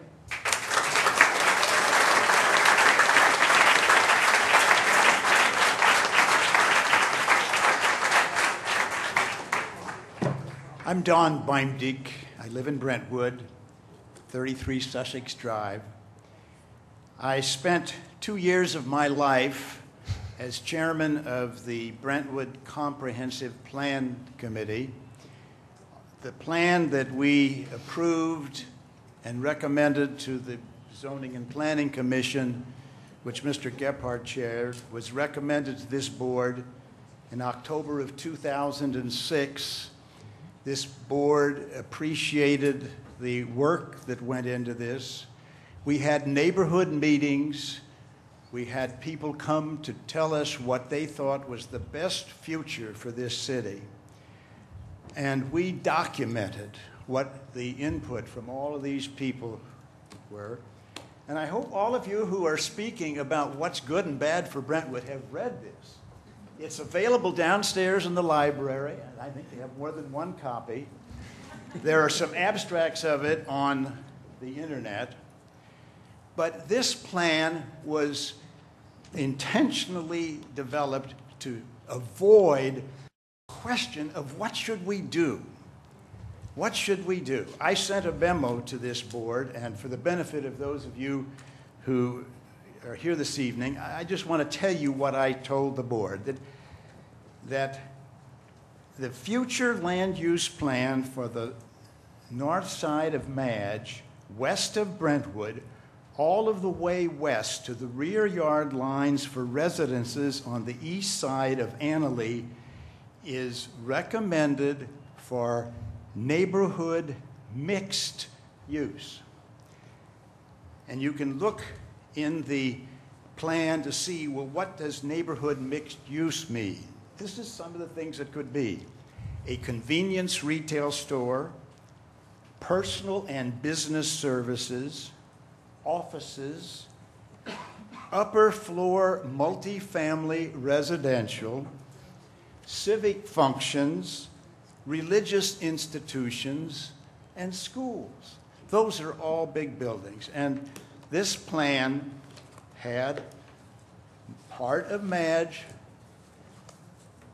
and this is the future land use. I think they showed it on the screen here earlier this evening.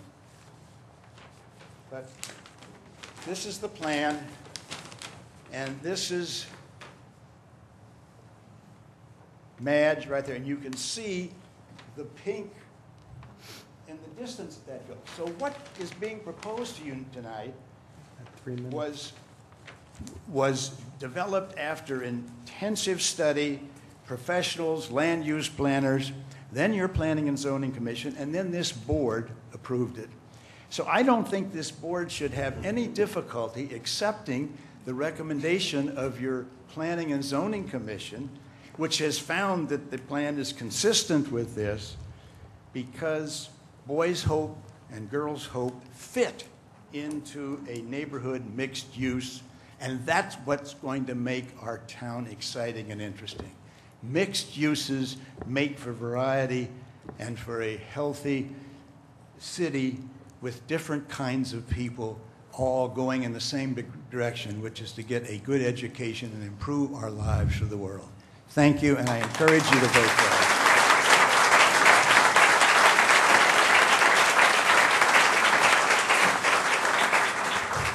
Hello, my name is Nora Durham. I live on 74 Yorkshire Lane Court.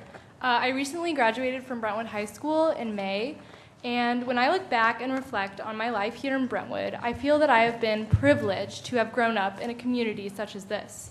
However, I have long recognized that not everyone has grown up with this type of privilege. So during this past school year, when I first heard about Boys Hope, Girls Hope, wanting to build a home in Brentwood, I immediately began to research this organization and talk about this idea with classmates and friends. Many of the young people I talked to shared the same sentiment as me. I stand here today as a representative of the young people of Brentwood who support Boys Hope, Girls Hope moving into our neighborhood. As young adults, we represent the future of our community and already play an important role in its strength, goodness, and warmth. We believe that the scholars of Boys Hope, Girls Hope will be a great addition to our community, our schools, our organizations. We are informed about the Boys Hope, Girls Hope proposal, the program, the people involved, the design of the building, the use of the site, and the school attendance plan. We want to be a part of a community of which we can be proud, a community that welcomes youth who want to overcome obstacles and achieve. Frankly, in the past, we have had reason to be embarrassed by some of the decisions that our city has made. Please do not let this embarrassment continue. Attending school at Brentwood has taught my peers and I the importance of helping people in need, embracing diversity, and creating a culture of acceptance. You guys have an opportunity to put these values into action and restore the hope of many people in this community. I really hope you take that opportunity. Thank you.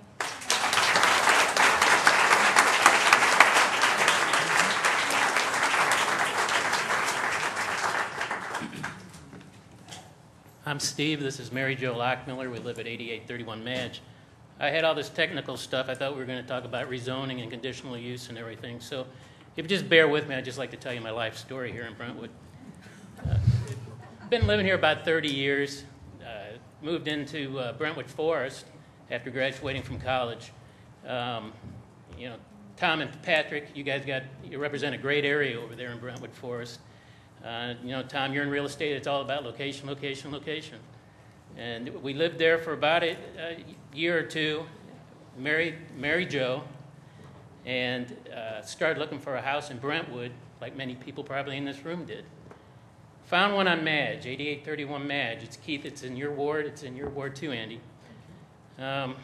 It was a rental house, and the family was going through a divorce.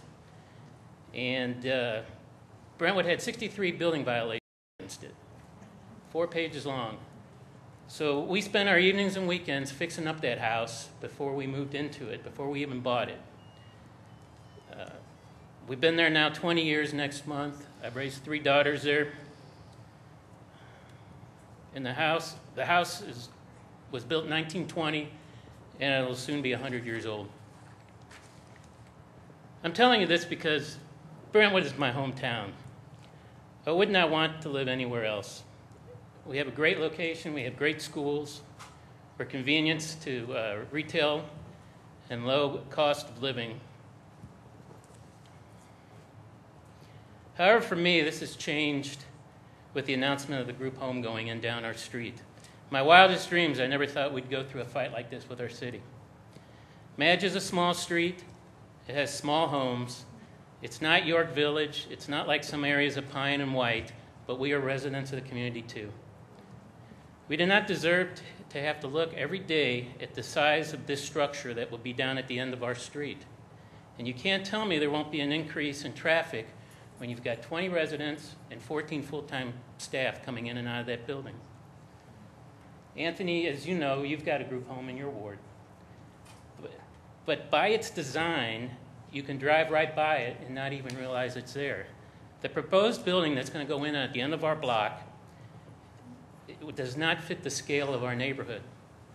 Their own architect has said several times it was a challenge to try to fit this building onto that site. They will tell you that it's a great buffer between commercial, a transition between commercial and residential. However, the building is going to be 10 times the size of surrounding homes. And it even dwarfs the Pronto, the Pasta House Pronto commercial site right next to it. In the area of rezoning and taking residential land and to plan development, I don't believe this was ever the intent of the planned development in that area. They're leapfrogging the planned development of the Pasta House, grabbing the next section, and then trying to rezone residential property. There's enough commercial property for sale in Brentwood. We don't need to start eating away at our central corridor along Brentwood and taking away residential land. Cindy, I know where you live, and if this is passed, it would set a precedence where the planned development on your block, they could take that and leapfrog and start grabbing residential property down your block. Lee, I know this is a tough decision for you. You've worked with kids all your life. We have no problem with Boys Hope, Girls Hope, their mission, or their children. But we want you to listen to the concerns of the people on our block. Before you vote on this issue, try to visualize, look at the pictures, and see the scale of this building sitting at the end of our block, and also the effects that could happen to our community if someone tries to do this rezoning elsewhere. Thank you.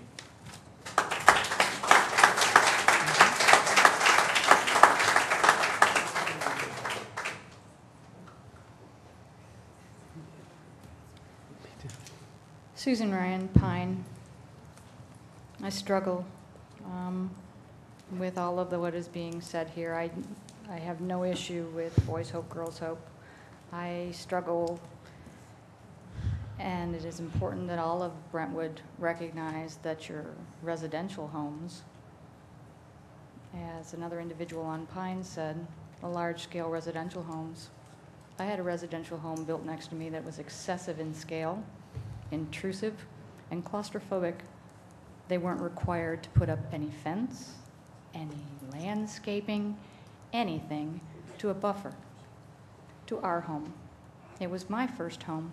We spent we spent hundreds of thousands for the house. We spent hundreds of thousands renovating the house.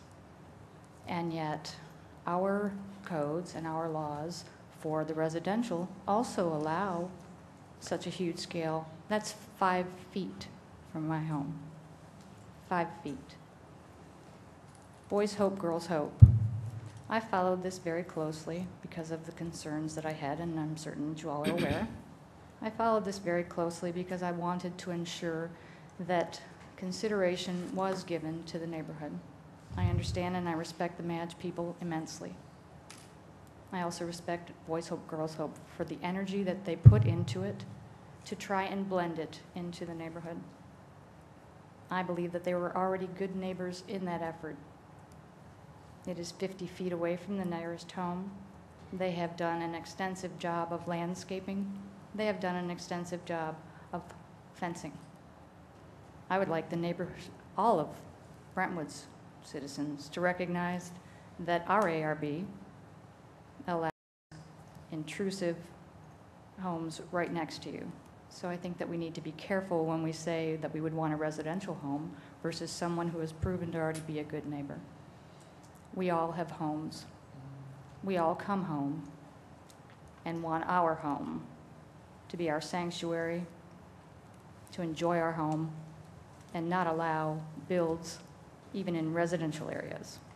We set precedents, and let's go forward with some good neighbors versus those neighbors who don't care for others. Anyway, thank you.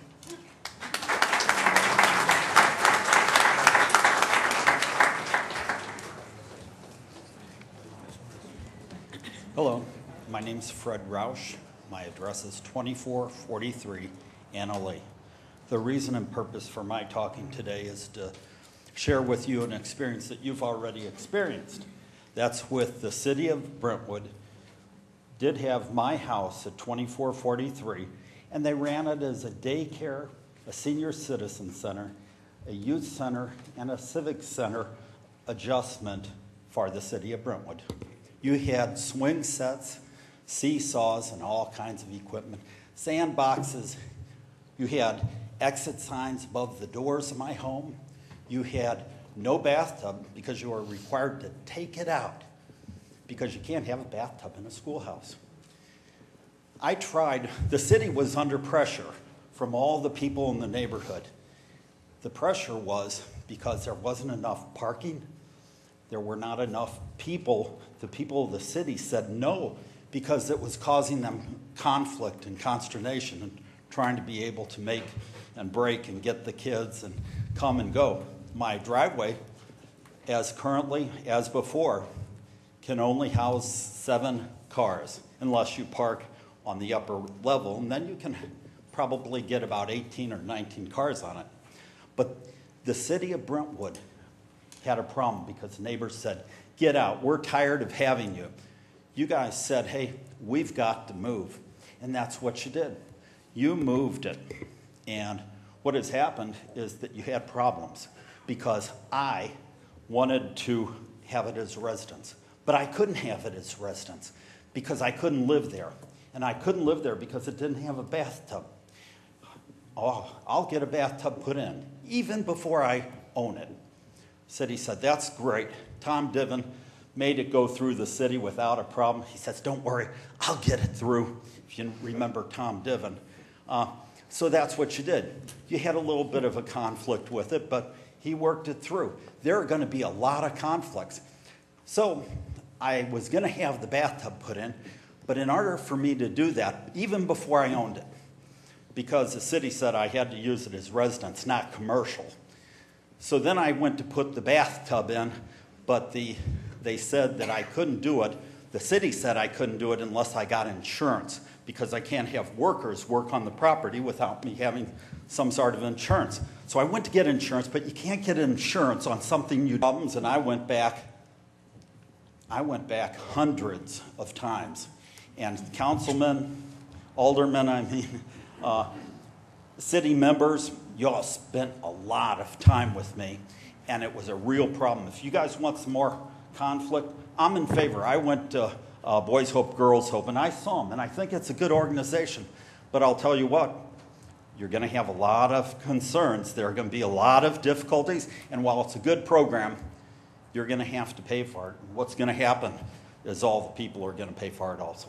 Thank you very much.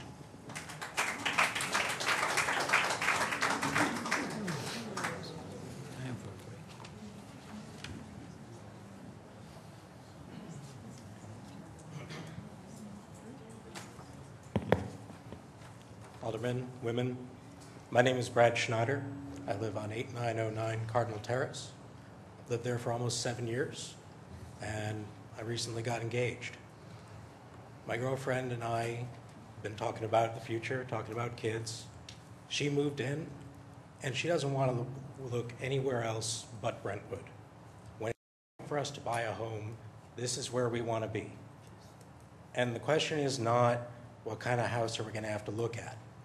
It's not, is there going to be too much traffic? It's what are the neighbors going to be like? Where are our kids going to go to school, and who are they going to go to school with? And the very simple answer here is that in order for it to be the kind of place we want to raise our kids in, Boys Hope, Girls Hope should come in. This is the democratic process. We've heard arguments on both sides, and I'll credit both sides. But taking them at face value, on one side you have concerns about variances and what other variances are we going to give, and what kind of house are we going to have to look at if we look down our street, and how much traffic. And on the other side you have the future of 5, 10, 20 kids. And that's not a question in terms of which way you have to decide. I credit the people who have concerns about the traffic. I credit people who have concerns about the character of the neighborhood. But character is something that people give a place, not the other way around. I urge you to vote in favor.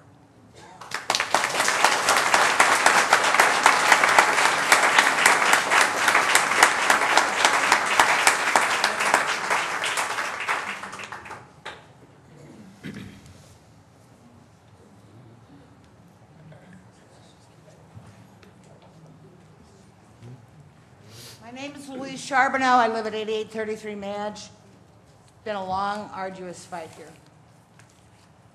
And I'm sorry that our vested self-interest may not seem to be as important as the self-interest of an organization that's trying to further its mission.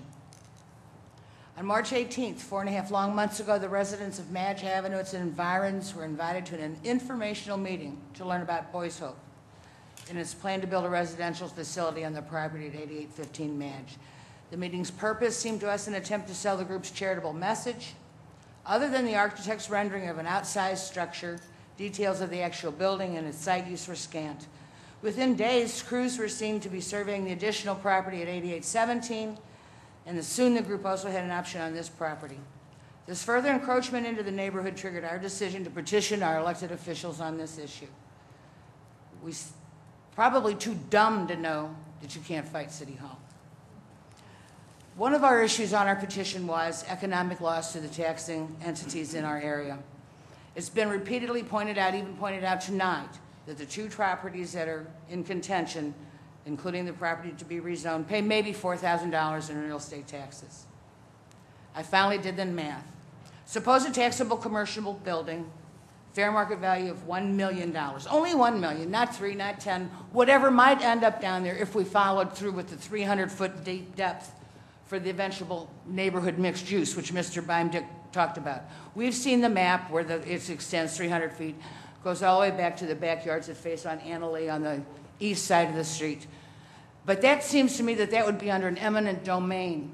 That's some future development, which might be here now if we hadn't had 2006, if we hadn't had that crash.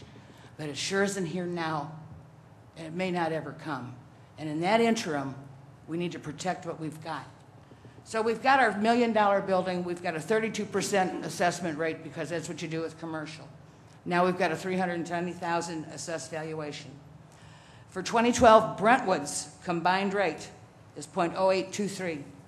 That includes the general fund, the library, and the police and fire pension. Combined rate of 0.0823 times 320,000, $26,336. To Brentwood, taxes, $1 million building. I checked with the school district. Their proposed rate for 2013 is 0.48843, taxes of $15,625. That's nothing. If Boys Hope is able to deliver on their promise, the home districts are going to pay for the children, but that's a $1 million building. Now, we plunk a nonprofit, we plunk this beautiful building down in the PD. What happens when proper redevelopment comes? When the people who own the property, the first 100 feet of the boulevard in the PD, want to do a redevelopment, and now they have to go to Boys Hope and say, we need to buy your building because we want to follow the neighborhood mixed use, and we want to do all those good things that were outlined in the plan. And now we've got a block in the middle of that road, a nonprofit block. If the city can afford another nonprofit area, then that's a fine thing. But we just don't need it at the end of Madge. We just don't need it putting the end to what could be the future redevelopment of that area to the betterment of the entire city and the school district. And one other thing, if Mr. Hipp, if the organization purchases their supplies and purchases their groceries in Brentwood, it's a great thing for our businesses. But as a charitable organization, they won't be paying sales taxes. And Brentwood seems to need sales taxes so badly that we can't even participate in the tax-free holiday. We still have to collect our tax. So, as I said, it's been an arduous 4 months.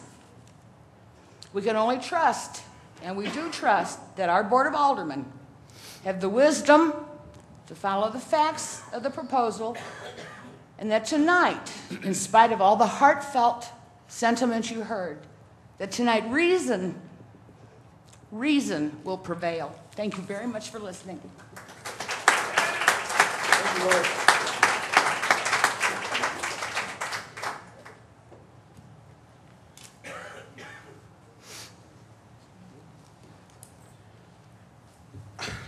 Hi, my name is Terrence Lockett. I'm a 2009 graduate of DeSmit High School. I'm also obviously a scholar from Boys Hope. I currently attend a private school in Cedar Rapids, Iowa called Coe College, where I'm studying for a physical education degree. Now, as far as how great Boys Hope is, there's no question about that. I'm sure everybody understands it's an amazing program. It helps us out as kids who don't necessarily have the best opportunities in life.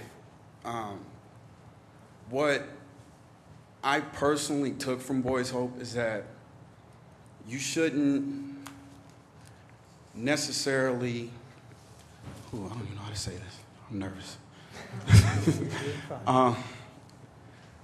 What Boys Hope taught me more than anything, what my education at DeSmit taught me, what going to a private school taught me, is that there's always going to be something that isn't going to go with the flow. From what I've heard from everything, I understand Boys Hope is not going to be the greatest thing you want to see at the end of the street. And the warm and fuzzy feeling of being, oh, we have a great program at the end of the street. I understand that's all sentimental. Some people don't care about sentiments when it comes to their house property. But everything that Boys Hope has done We don't just move into somewhere. I lived at the Conway House for 2.5 years. We didn't just move in there and say, oh, we live on Conway, and we're not going to do anything for you. No, we put into the community. We weren't running around the street acting crazy. We didn't have parties all the time. We have a strict structure that we have to live by. The parents that live in the, or not parents, but the support staff that live in the residence made sure that we adhered to everything that Boys Home had to do. And if you were one of those kids that didn't want to follow the rules, or you wanted to stray away from the program, or your vision wasn't the same vision as the programs, then you weren't fit for the program. So as far as us acting crazy in the neighborhood or causing damage, that's not us. It never was us. Every kid that I've ever seen in the program, including myself, we've never been the type to start a fight in school. I mean, they happen. They always do. They happen now. But we're not going to sit there. We're not going to be the bullies at Brentwood. We're not going to, make our house look bad or throw stuff out the windows. It's just not how Boys Hope is. And I know what I'm saying is not making a whole lot of sense. And I hear my mom laughing at me. What I really wanted to say is that there were 8 of us in the house at Conway. Of those 8, I have the most respect for those guys. I saw Jacob today for the first time in 4 years, and it was like seeing a brother again. Personally, I didn't have a father. Well, I did, but he was never around. My mom took care of me. Mr. Hip, Brandon Tripp, who is no longer with the program, who's no longer with the program. Those 2 guys, along with my best friend Justin's dad, were the 3 men that replaced my father. Because of Mr. Hip, I originally went to the University of Missouri-Rolla. I spent a semester and a half there. I did not like it whatsoever. I talked to Mr. Hip. I talked with my friend Justin's dad. I talked to Brandon Tripp, who wasn't even a support staff with the program anymore when I talked to him. And because of them, I stayed in college. Because of them, I contribute whenever I can. Just like Jacob, I've done extensive community service. We are great people, just like you all. And we just want to have a chance, and giving 2 more people the opportunity to grow, be great, upstanding people is wonderful. And I really would like you guys to be able to give us that opportunity. And that's all I want to say. Thank you.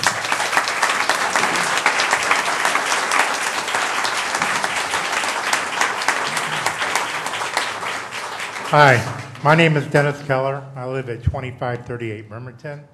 I only lived in Brentwood for about a month now.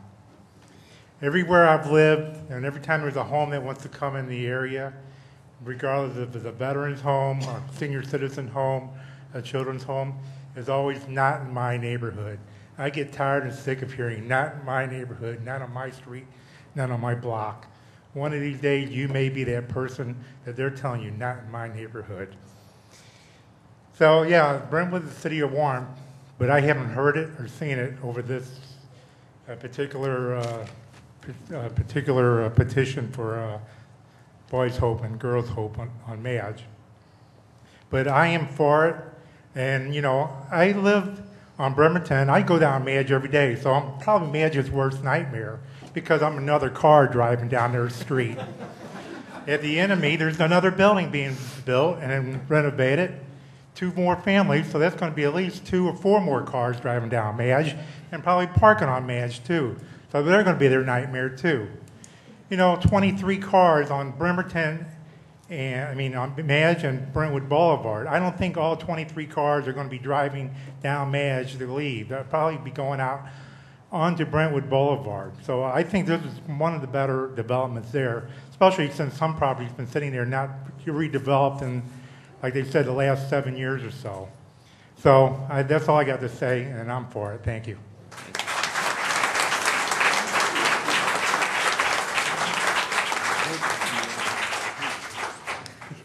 What I would like to do at this point is, and I know it was kind of confusing, I didn't want to, because I think it's hard for people to decide what is a zoning issue and a conditional use issue.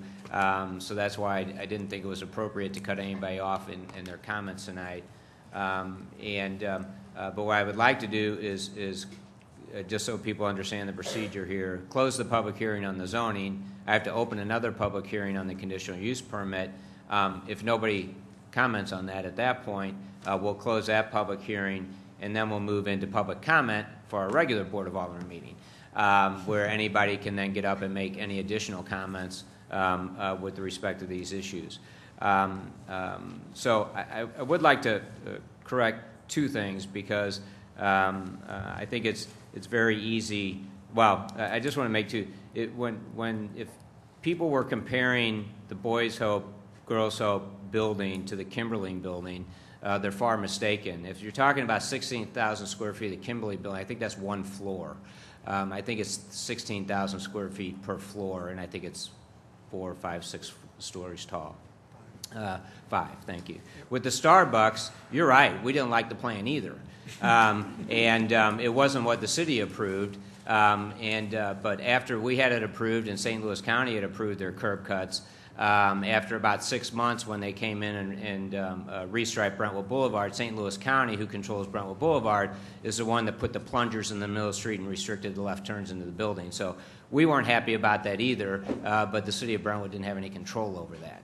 And I think those are important distinctions to make, that as elected officials in planning and zoning, I think we take it serious and try to do the best job we can with making decisions like that. So I'm going to close the public hearing with respect to the zoning, and now open a public hearing with respect to the conditional use permit, which Ellen already gave the introduction to that as well. So if anybody would like to address the board further with respect to this issue, please come forward and give us your name and address.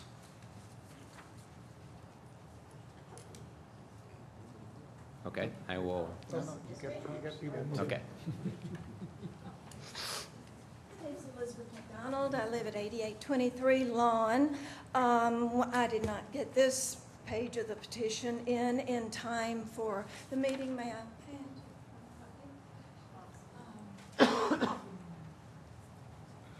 I'm opposed to, the construction of this facility on Madge Avenue, because, it really does intrude on the homeowners, and this was all of the people on this page of the petition were our homeowners who live in the first blocks off of Brentwood Boulevard. That's Lawn Avenue and I think Bridgeport and Moritz. And there's a lot of concern among, these homeowners that we are really in danger constantly with the city's rezoning plans to find ourselves down here begging again, for help from the city. The second signature on that petition is Jim Brigham, who was the building commissioner for the city of Brentwood before Mr. Wolf. And Mr. Brigham, along with many of us, just saw the folly of this, that this is a good organization, I'm sure, but it is just too small a lot, way too small a lot for this, wrong place, and this seems to be a trend that we're concerned about, those of us who own property, in that first block off of Brentwood Boulevard, that the trend seems to be to squeeze things into these, small, inadequate lots, and that does affect our property values. I live near O.B. Clark's. This was moved in after I had lived in my home, owned it for 20 years. And every time we mention loss of property value, the city just scoffs, and it definitely did damage me considerably. Everyone assured me, oh, don't worry, when you put in O.B. Clark's, and when you put the deck on the back facing our homes, it won't hurt you a bit. Last year, my house sat on the market for 5 months, and people would not even get out of their cars to look at my home. So, yes, it did hurt me. And I'm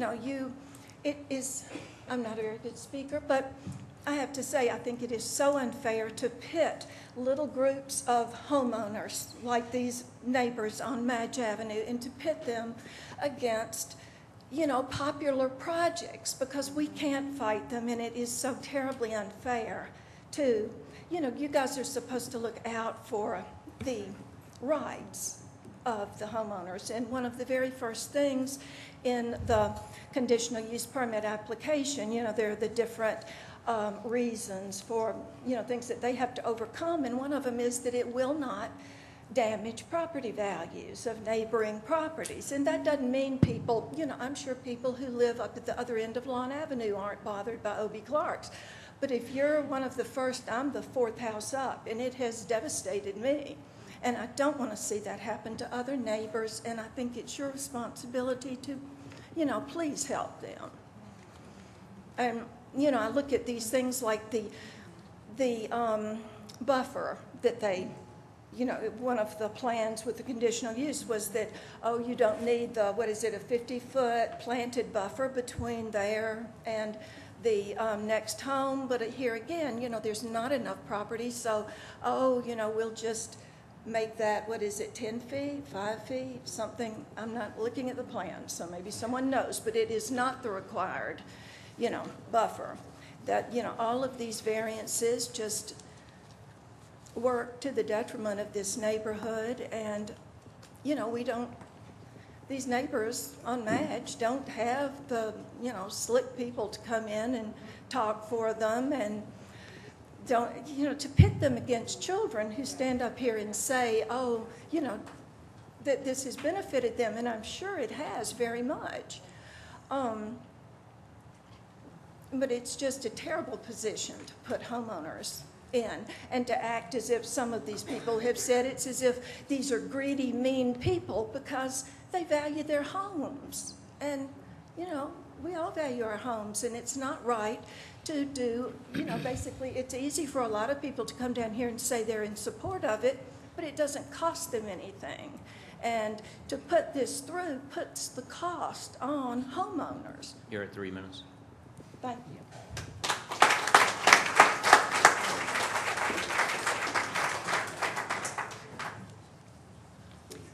I'm Christine Lewis. I live on Pine Avenue, and I'm here to talk about the letter of support that went around throughout our community. A team of residents who support this proposal, including 15 residents on Madge Avenue, worked very hard to gather signatures of support the past 2 weeks. As one of the supporters working hard to locate other supporters, it has been an amazing experience, very positive, meeting so many people in this community, neighbors, who see this as a wonderful opportunity not only for the community, but for that piece of land. Over the weekend, we had 3 different residents at different times seek us out to sign our petition. I have great respect for those of you who say, I am a servant of my people. I think tonight, when you vote, you need to realize that over 529 people signed this letter of support, including 200 Madge Avenue. And 16 of those people helped gather names. And I also have another 11 to turn in tonight. So we all say that this isn't about these children. It is. Is Brentwood going to take this opportunity and welcome these kids into our neighborhood, or will we not? Thank you.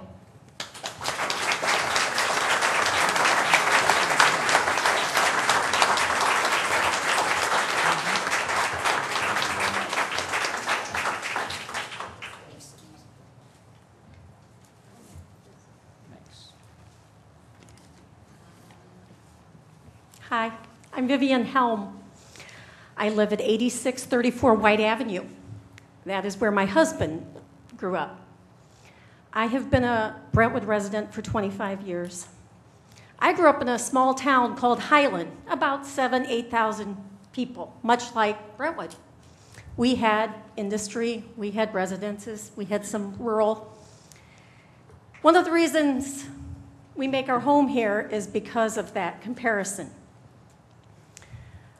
Our first house was on Bridgeport. I don't know how many of you remember, but there used to be a Brentwood liquor store on the corner of Brentwood Boulevard and Bridgeport. And I wasn't too happy with that, even though I was probably 8 or 9 houses down. I had baby carriage, 3 kids under age 5, kind of hazardous. So I do feel like I have a little history from which to speak. But as I hear about mixed-use plans, my husband and I just throw our hands up and say, how could this be any more beneficial to residential? This is a residence. Yes, it is run by a not-for-profit, but it is people living there. I went to the Town and Country open house, was very amazed. I didn't go because I had any preconceived ideas. I went because I didn't know anything about it. But I cannot imagine a compromise for that space any better than having a group home right there. It has a sinkhole. It's been an eyesore. Yes, there may be opportunities for development down the road, but let's face it, down the road isn't where we're at right now. So I just want to say with as much vehemence and citizen pride and what enthusiasm, please let us be the village that helps to raise these children. It's not about buildings. It's about people that live here, and they deserve to live here. Thank you.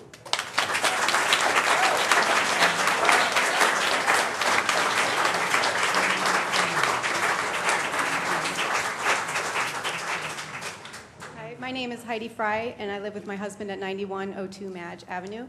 And I would like to say that we are in support of this project. And one of the things that continues to come up is the size of the facility.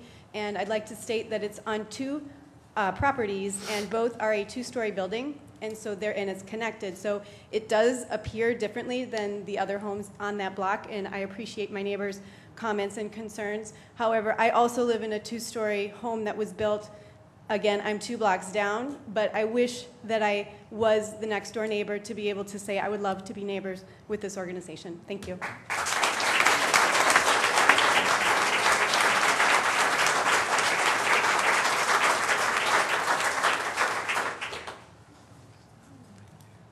Okay. I'll close the public hearing on the conditional use permit.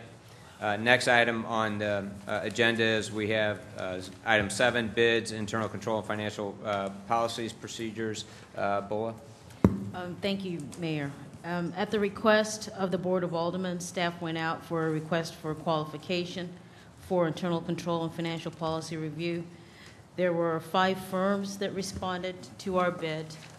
I have their names here. BKD, CPA, and Advisors, Brown Smith Wallace, Shimmershaw Tree Law, Idle Bailey,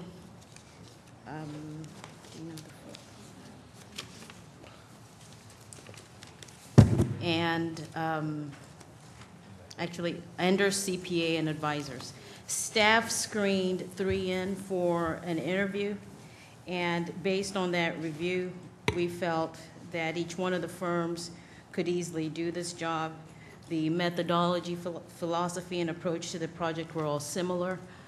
However, when you look at cost, Shimmershaw and Tree Law was the lowest. So staff's recommendation is that Shimmershaw and Tree Law be awarded this engagement. Furthermore, because this is a project that is not included in the budget, the Board of Aldermen would have to discuss tonight funding it from the fund balance. Okay. And we have an ordinance this evening, right? Correct. Okay. So next item is item 8, hearing of any matters of public interest upon anyone present. If anybody would like to address the board with any topic, they're more than welcome to come forward and give us their name and address.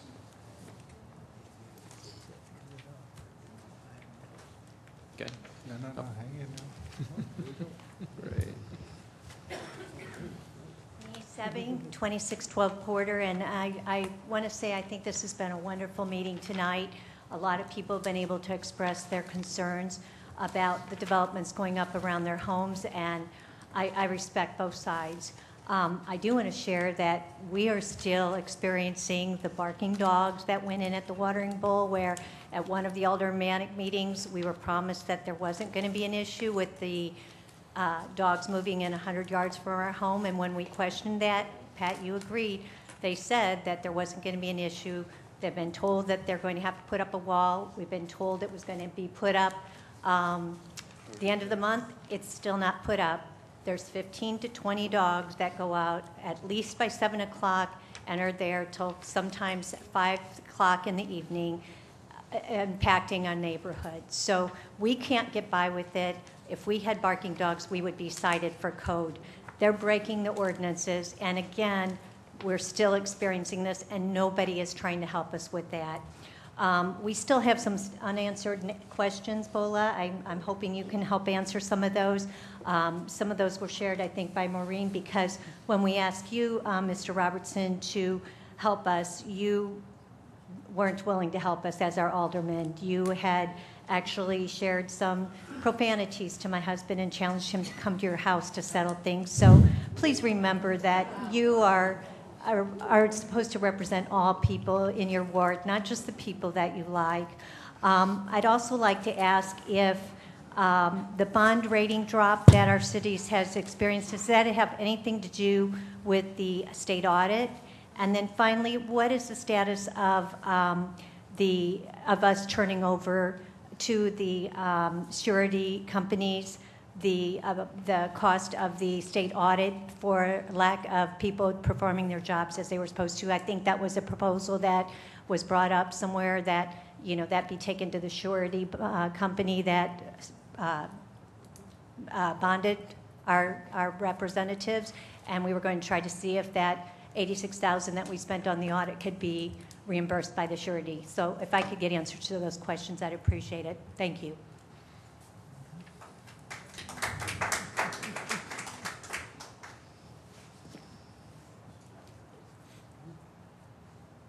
Okay, we'll close the public comment.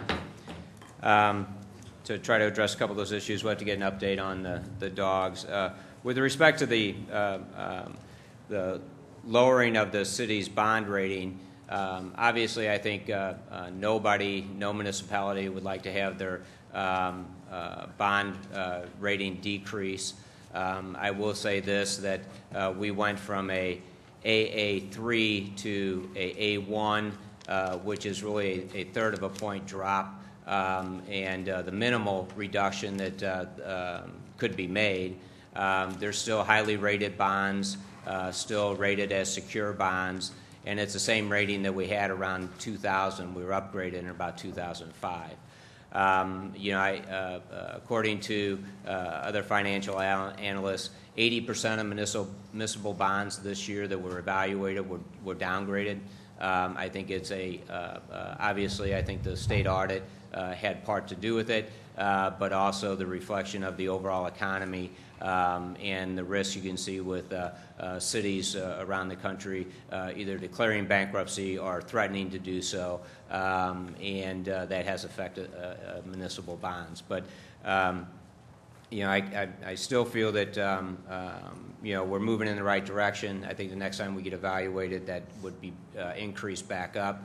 Obviously, we don't like it, but we're still a highly rated bond and in an A category at the highest of the 1A level. So, I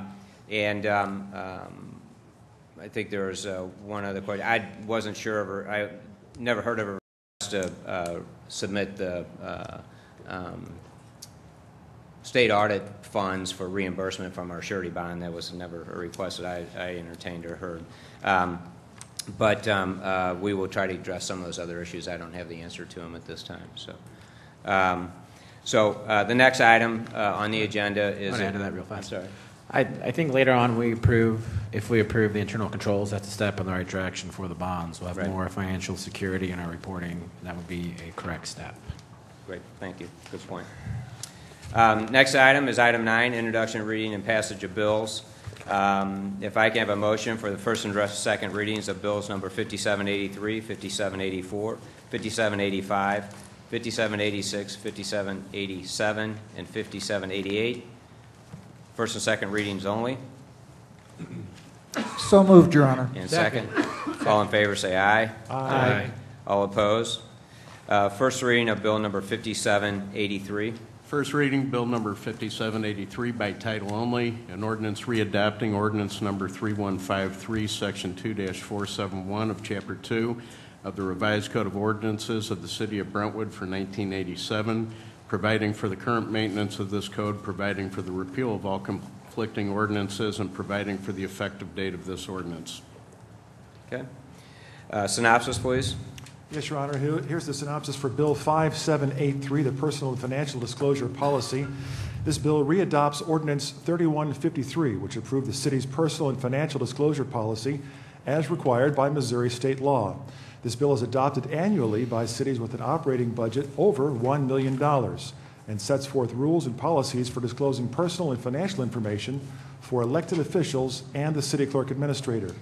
Staff has checked with the Missouri Ethics Commission. Because the city has an annual budget exceeding $1 million, only the city administrator, purchasing agent per municipal code, is required to complete that form annually.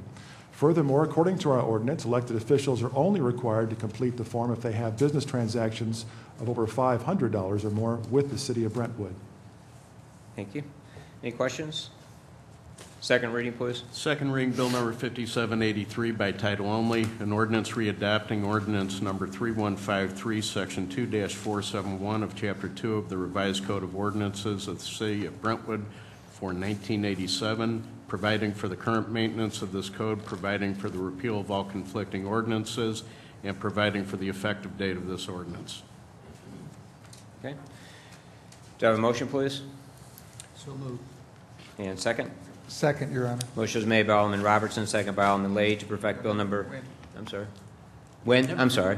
It's okay. Motion is made by Alderman Wynn, second by Alderman Leahy to perfect bill number 5783 into ordinance form. Roll call, please. Alderman Harper? Yes. Alderman Wynn? Yes. Alderman Robertson? Yes. Alderman Kramer? Yes. Alderman Toohey? Yes. Alderman Leahy? Yes. Alderwoman Manister? Yes. Bill number 5783 is now ordinance number 4454. Thank you.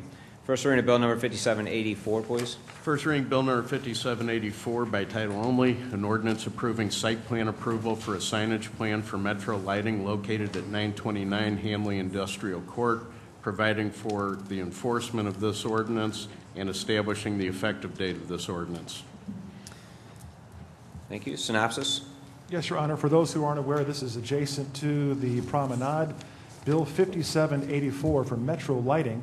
This bill covers an ordinance approving the site plan approval for a signage plan, and that's for Metro Lighting, which is located at 929 Hanley Industrial Court. Metro Lighting is requesting approval for a signage plan as a result of code enforcement action related to their flag. The Metro Lighting flag is considered a sign because it is a commercial message, therefore not permitted by the Brentwood Sign Code.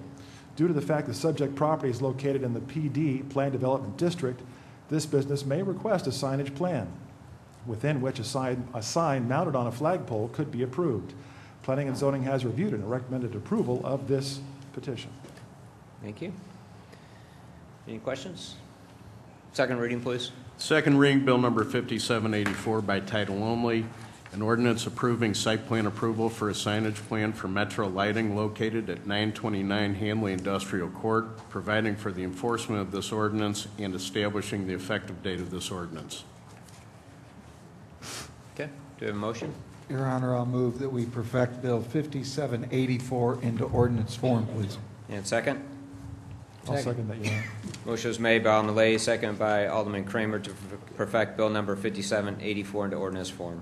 Roll call. Alderman Harper? Yes. Alderman Wynn? Yes. Alderman Robertson? Yes. Alderman Kramer? Yes. Alderman Toohey? Yes. Alderman Leahy? Yes. Alderwoman Manister? Yes. Bill number 5784 is now ordinance number 4455. Thank you. First reading of bill number 5785, please. First reading, bill number 5785 only, an ordinance amending the zoning map of the city of Brentwood to rezone certain property numbered 8817 Madge Avenue from B Single Family District to PD Plan Development District and establishing the effective date of this ordinance. Okay. Synopsis, please. Yes, Your Honor. Very similar to the title of the bill, 5785, covers rezoning from B single-family residential to PD planned development. This bill is for an ordinance amending the zoning map of the city of Brentwood to rezone certain property numbered 8817 Madge Avenue from B single-family residential to PD or planned development. Planning and Zoning Commission has reviewed and recommended its approval. Okay, thank you. Any comments from the board? Yes, Your Honor. If I may. Alderman Lay. Thank you, Your Honor. Actually, the applicant is present as well, and I think he'd like to make some comments as well. I'll yield the floor.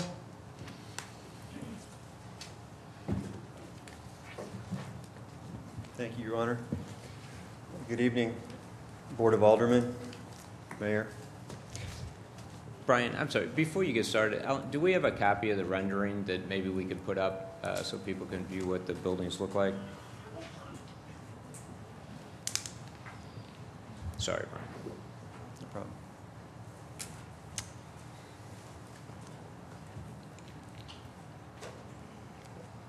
And I'll just start out by noting that, as Ellen said, the private detriment that was determined unanimously by the P&Z Commission with one abstention to recommend the rezoning is intrinsically tied to the challenges with regard to the development of 8815 Madge. In other words, anyone trying to develop that site because the property at the Post House Company is not available to create the 1 acre with the drainage problem, with the sinkhole, with the 100 feet width only, and the requirement in PD of 50 feet of side setback and 25 feet of landscape buffer, which are the variances that were granted slightly reduced those, but not by much. As was noted, there's 50 feet in between our proposed building and the next door neighbor. That therein lies the reason for the rezoning, and so it's really intrinsically connected to our conditional use plan. And so I want to offer a few general comments about Boys Hope, Girls Hope, and about our proposed use. More than ever tonight, more than ever, sitting here listening to the citizens, the youth, the prospective neighbors of Boys Hope, Girls Hope, we want to become part of the city of warmth. We want to become your neighbors. We want to become a valued asset right along with so many others. We want to contribute to a vibrant, welcoming, and prosperous community. And we believe that we have the program, the people, and the plan to make that happen. From the time that we saw the Madge Avenue property, 8815, we came to believe that this could be a great place for our kids and for us to realize our dream for them, and that is to take our organization to the next level. We are already good. We have proven our success, and our young people are to be credited with most of it. It's an opportunity to serve them.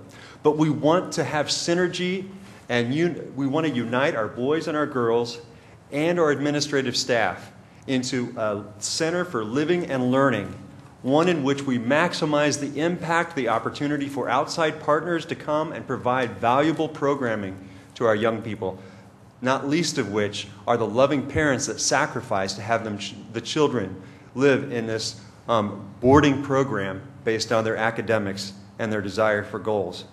But also for the maximum impact of our program staff and the ability that they would have in our new facility to make a long-term commitment of stability to recreate as family-like an environment as we possibly can, which is the essence of our program. This side-by-side model is not a reckless experiment. In Cleveland, Ohio, for 6 years now, the boys' home, 2 boys' homes, a girls' home, and an office are all situated on a block. The homes are not much separated more than the boys' home and girls' home in our current proposed plan. There happens to be an administrative office that links them, a 1-story linkage, but each home is independent and creates a separate living community with all that's required. And there's 24/7 supervision. We believe that just like in Cleveland, This will increase the impact of our program. And what's more, we believe when we saw the property on Madge that we would be a good fit for the property and the neighborhood. An ideal buffer, a secure and safe and high-quality multi-family residence. We are a home. There are many larger two-story homes on Madge Avenue. Some not much closer to their neighbors than the two homes that we're providing. And when you're driving down Madge, you hardly see the administrative wing unless you're looking straight into it. So in November, desiring to be good neighbors, we reached out to the two aldermen of the ward, Alderman Robertson and Alderman Leahy. At the advice of Alderman Robertson, we met with the mayor. We also met with the city planner. Before long, we realized that we could not accomplish our development without also acquiring 8817. I think it's important to note that our would-be neighbor at 8819, who hasn't spoken but is present, has written a letter of support saying she owns the rental property, is not concerned about the property values, obviously, and believes in our mission and is in support of our plan. Beginning in March, before we had our formal process even put together, our application, we opened ourselves to input from the neighbors and answered questions. With that meeting, we decided to reduce the scope. Before, the administrative building was 2 stories high. We reduced it to 1 story. Continuously since then, we've reached out and listened through open houses, 2 of them, one-on-one meetings, the formal approval steps of the program, including 4 Planning and Zoning Commission meetings, phone conversations, inquiries from the news media or anyone else who had questions or concerns. We had a reception at our site with multiple stakeholders of our organization for people to interact with. We believe that we have addressed every question and concern with substantive and persuasive answers. And honestly, the speakers that have spoken and behaved on behalf of Boys Hope, Girls Hope from the community, I think I'd hate to follow them, actually. I don't know if I can say it even better in terms of some of their responses. But we met with the school board and the school superintendent. We assured them that our young people are serious about academics and serious about good behavior in the school, that they would be an asset alongside the Brentwood students. And more than that they would also bring financial reimbursement, a guaranteed amount that Kirkwood and Parkway has been able to rely upon, and that matches or exceeds what's been identified as the variable costs of any additional student. And that if 6 to 10 of our kids came to the program, we might be looking at $70,000 a year for the school district across 6 school grades. Regarding property values, we were asked by the Planning and Zoning Commission to do research. We provided 2 extensive documents, comprehensive research studies that showed that there is no consistent relationship between the presence of a group home setting and reduced property values. Rather, what is important is location and the upkeep of the property. We also were asked to do research on our current properties and their neighborhoods, and we charted those both in Town and Country around Boys Hope and in Kirkwood around Girls Hope. Those properties surrounded closest to our homes increased in value at a higher rate before 2008 than the Kirkwood average or Town and Country, respectively. And they held their value higher. They're high net worth homes. But obviously, we're good neighbors.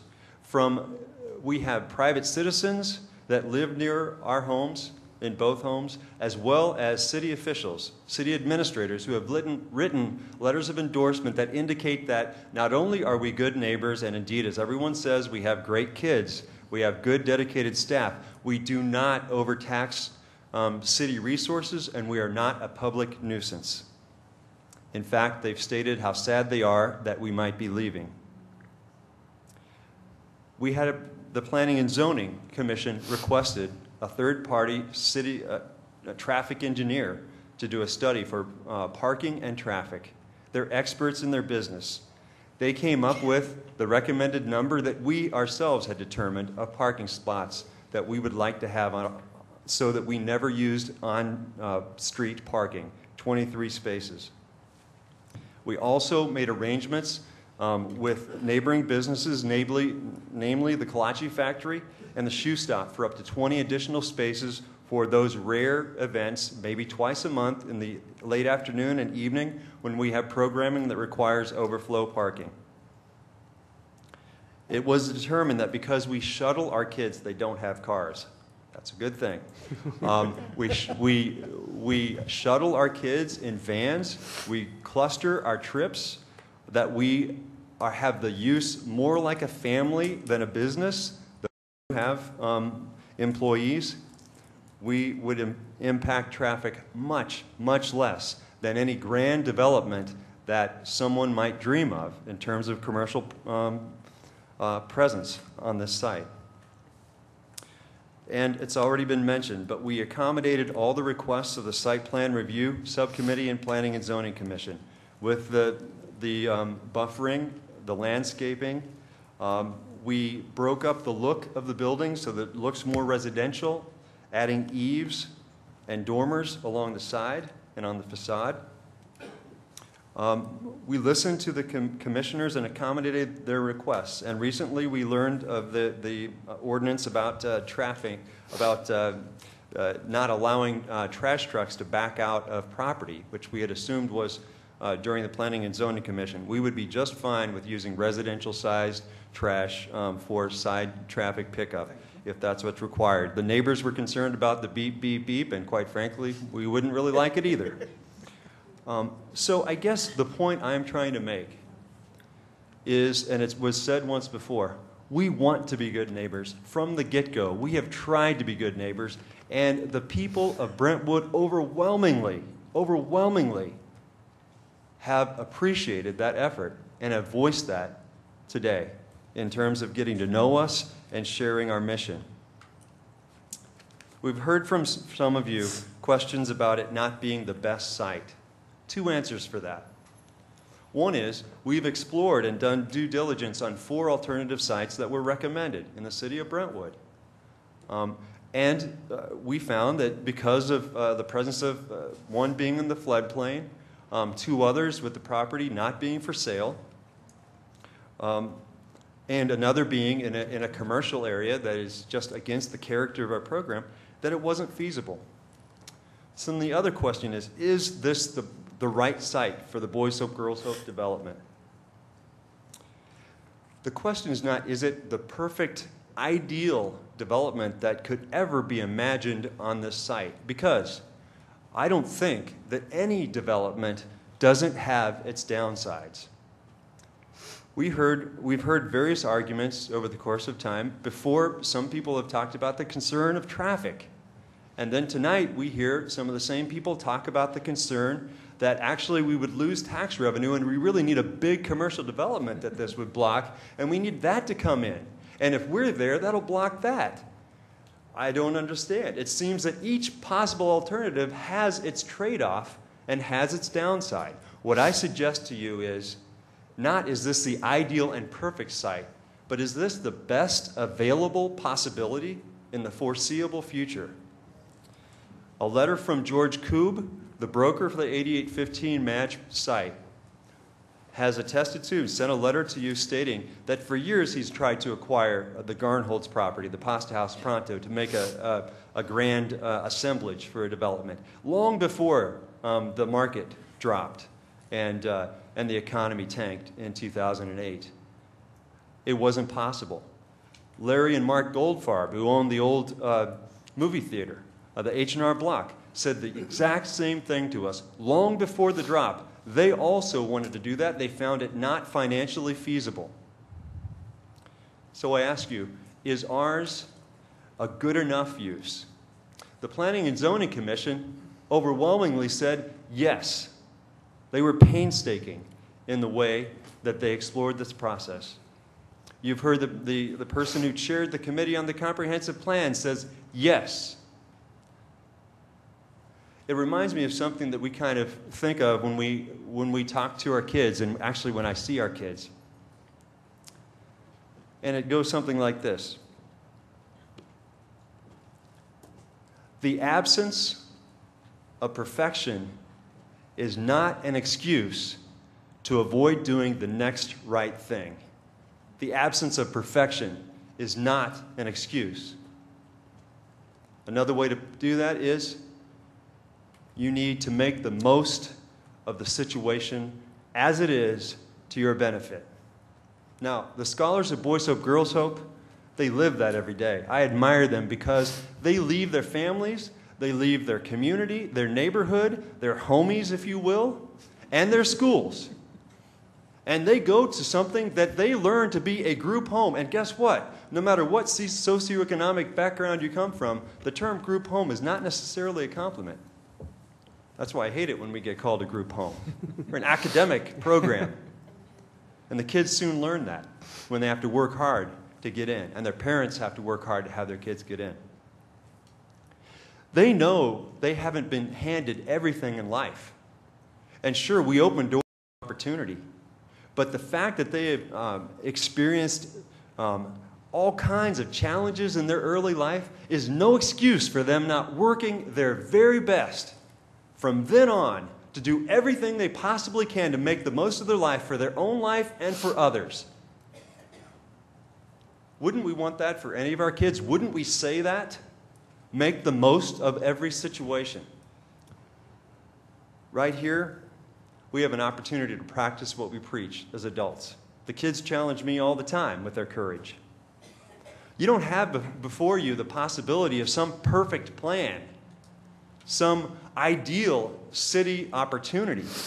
You have a program who wants to be a good neighbor, that is successful in serving kids, who want to become leaders in their community, that make the world a better place, not just for themselves, but for others, and have already proven their resiliency and their passion. And you've got students from the high school who are saying they want these kids to be here. You've got people contemplating raising children in this community that say we want those kids here. You've got folks who have already raised their kids who say, I would love to live near them. They're inspiring. So, the opportunity is here. I beg you, please make the most of this opportunity for Brentwood, and we will make the most of this opportunity for Boys Hope, Girls Hope, and for the City of Warmth. Thank you.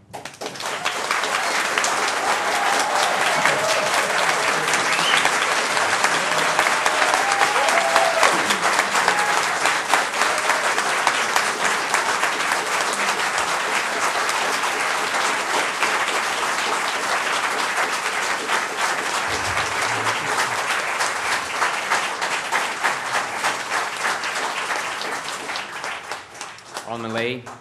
Thank you, Your Honor. Brian, can you and I have a discussion in front of the audience? If you'll come forward, please. Your Honor, could I suggest that a brief break might be good? Yeah, we could take a break. That wouldn't be a bad idea. Yeah. A 5-minute break. That would be a great Thank you. idea. It's a lot of time. And then Brian's on. Okay. There's only Thank you. one restroom.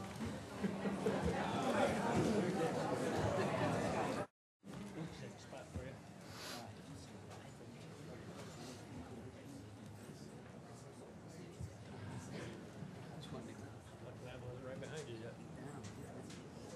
Another 30 minutes or so, I'm going to be. Yes, there is. One missing. Okay. Alderman Leahy was just about to ask some questions. Super. Brian, good evening. Good evening. I guess I'm the voice of evil because I'm opposed. So you have to help sell me and bring me home tonight, okay? Okay. All I'm right. going to try. In all of our discussions back and forth through planning and zoning and sidebar conversations, you and I have worked on the different sites, hopefully trying to come up with a potentially different location, but none of them have panned out. Your current organizations, the one in Kirkwood and the one in Town and Country, are they licensed by the state of Missouri? And the licensing is done through the Division of Family Services? Yeah, Division of Social Services, Children's Division.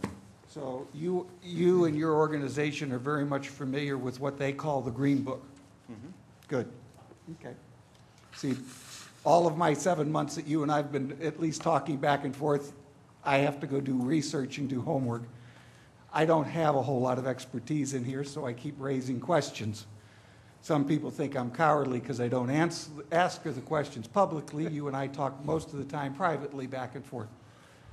In your current 2 license that you have here with the state of Missouri for your 2 sufficient homes, this new proposed building that you're looking at would be a different type of license, would it not? No. Because of the size. The current licenses that you have are based on the fact that you're a group home, and the group home limitation is 16 in the state for this current book. Now, I believe the book I have is the 2008, and I think that's the most current. So They're if we, 2 separate homes, as I those talked 2 about. separate homes, yes. But if we go to the new proposed, would the state be licensing you as a 20-house home? No, it would be licensing Boys Hope and Girls Hope. As 2 separate facilities? That's correct. Thank you. That helps clarify one issue, because under this code, or this book, going to over 16 moves you up in category. Now, for the sake of the audience, if I may Weber around, or switch around a little bit, Your Honor. Sure. Mr. Gephardt, are you still in the room? If you could help us a little bit, please, sir, and come.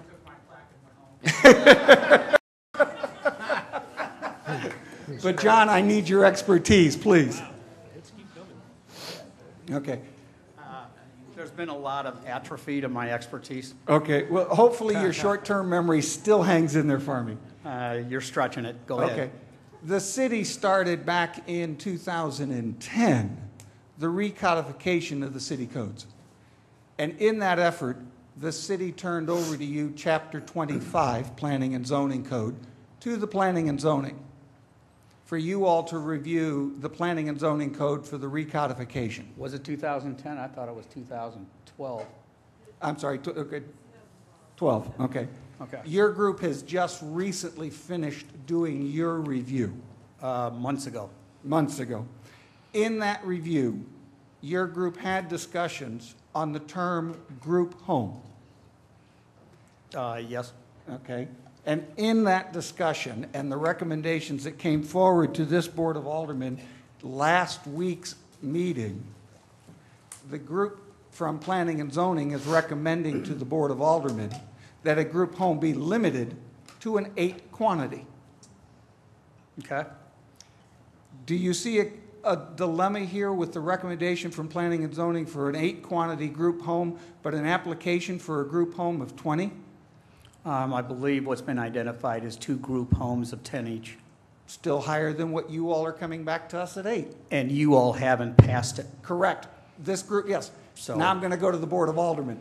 Because in the Board of Aldermen meeting last week, when we started this review of this chapter, not a single one of the Board of Aldermen members raised this issue on the contradiction of the two classifications. Now, we have not passed anything at this point, but I find a discrepancy of which way we're going. Thus, I was trying to find clarification to work with.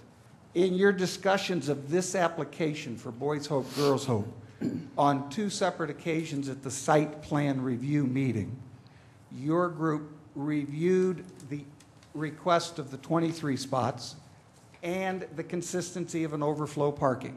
Correct. And at that point, we had a potential agreement with the Go Forward properties, I believe the H&R Block. There was a conceptual outline of what looked like it might work into an agreement, and unfortunately, it did not come to fruition. It did not come through. We then suggested, and they went to the St. Mary Magdalene, the Archdiocesan. They worked up potentially a good agreement there, but that for whatever reasons the parties fell through. There is, as I understand it, a potential contract between Boys Hope, Girls Hope, and the Kolache factory for their spaces, but that's a 10-year agreement. And this afternoon, we received an additional document for the application allowing the Shoe Incorporated or Shoe Stop that they would allow their spaces as overflow spaces so that we could hopefully eliminate or minimize the concerns of the residents on Madge for the overflow parking, since it's only one side of the street, the south side for parking, not the north side, to work with. Now, In the recommendation for planning and zoning, when you all passed both the conditional use permit over to us, your group put no additional requirements on the overflow, on the parking, on the conditional use permit at all. Is that true, Ellen, or did we delegate it to staff to follow through? There was no condition. Okay. There were no conditions of use. In the past, when we've had such issues, we have made these type of parking agreements a requirement to the development site, and it is a effort to alleviate potentially perceived problems. I think planning and zoning was under the impression that the archdiocese and they had worked something out and that the paperwork would be forthcoming. Okay. With that not coming to tuition, John, I'm going to put you on the spot as a opinion from John Geppert, not speaking for the full board of planning and zoning.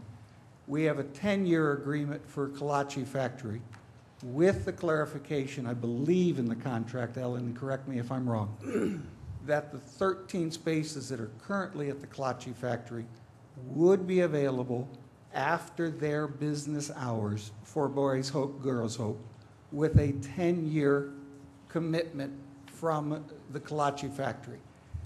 Reasonable, safe work as to a conditional use agreement term, or should we be looking for something longer?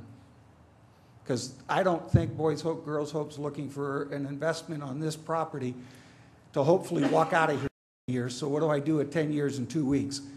I would look for renewal terms. It would be nice if there was a 10-year option for renewal. Okay. My option being, of course, with Boys Hope, Girls Hope. Agreed, because that was part of the problem with the property with the H&R Block arrangement. They had no problem with allowing them to use an overflow arrangement, but they couldn't give them a written agreement because it might infringe upon their potential change of property ownership later if they had this agreement out there. And I understand the two parties. Not quite my understanding, but I don't want to go into the details of that property owner's interest. Thank you. All right. Now, the other half is that from the planning and zoning. Well, now, time out. Go ahead. You asked me for my own personal opinion. Please. And as far as I'm concerned, I haven't quite heard the question, but I'm going to give it to you anyway. Please. This is an organization that has a reputation by every statement that has been made through their entire process, that they are wonderful stewards of their property, that they are wonderful neighbors. Everyone from the old days when they were down near St. Louis U High to Kirkwood, everybody has spoke about the quality of the neighbor that they are and how well they manage the property and how well they take care of their neighborhood. And you asked my personal opinion. Yes, sir. And if you want to say that you want to button up a detail, you go all over it. But I tell you, I don't worry about it a bit. Thank you. These people are extremely good neighbors, and I think they will manage their property in a style consistent with that behavior. That's what I'm looking for.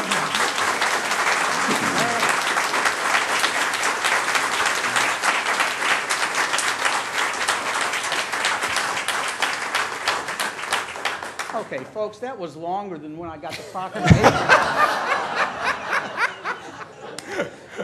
Something's wrong here. Chime in. No, you absolutely. Like to Brian, respond to the contract. It's not a potential contract with the Kolache Factory. It is a 10-year lease. Yep. And it's been executed, and I think you have it in your packets. And it also, in Section 11, the right to renew, lessees shall have the right to renew this lease for an additional term of 10 years upon 60 days prior written notice. Good work, you guys.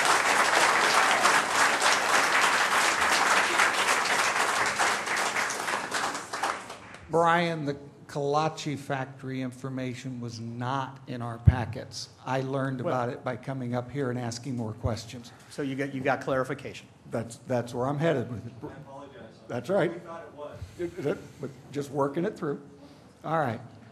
The other issue that we have, John, on this facility and what they're working to go after is if this action sets a precedent in defining our code. At present, we are under the old code book, and in the old code book, it gives us two definitions, or two items that we can try to classify Boys Hope, Girls Hope, as an orphanage or as a children's home. Today, this afternoon, the city answered my request for a clarification on the legal definitions because neither of those terms are defined in our current code. So we were looking to make sure that we are not setting precedent for a general, gee, close enough, looks enough, let's just call it what it is. That's why I went to the Green Book to try to get their current definition. The state of Missouri does not have a current definition for a children's home in its state statutes. The best that they could do is send me to Family Services, and that's how I got to the Green Book to work with. And even then, their definitions are based on quantity size of personnel, counting just residents, not staff, to work with. Not too far back, our neighbors, in the way of municipalities, received a request for an institution to come in and create a homeless shelter arrangement. Our code does not define homeless shelters, halfway houses, rehabilitation centers, or any of this. So by making this decision to move forward, are we setting a precedent that would allow other organizations to come in and use this as a basis for them to move or push for an ordinance to get their facility qualified in the city of Brentwood? I'm not an attorney, and so I'm, perhaps stepping out on a limb. In the absence of anything that strictly defines it, and you're comfortable with it. And planning and zoning has long been extremely concerned about setting precedent. And that we go down that path when we see it, very hesitantly and with great deliberation.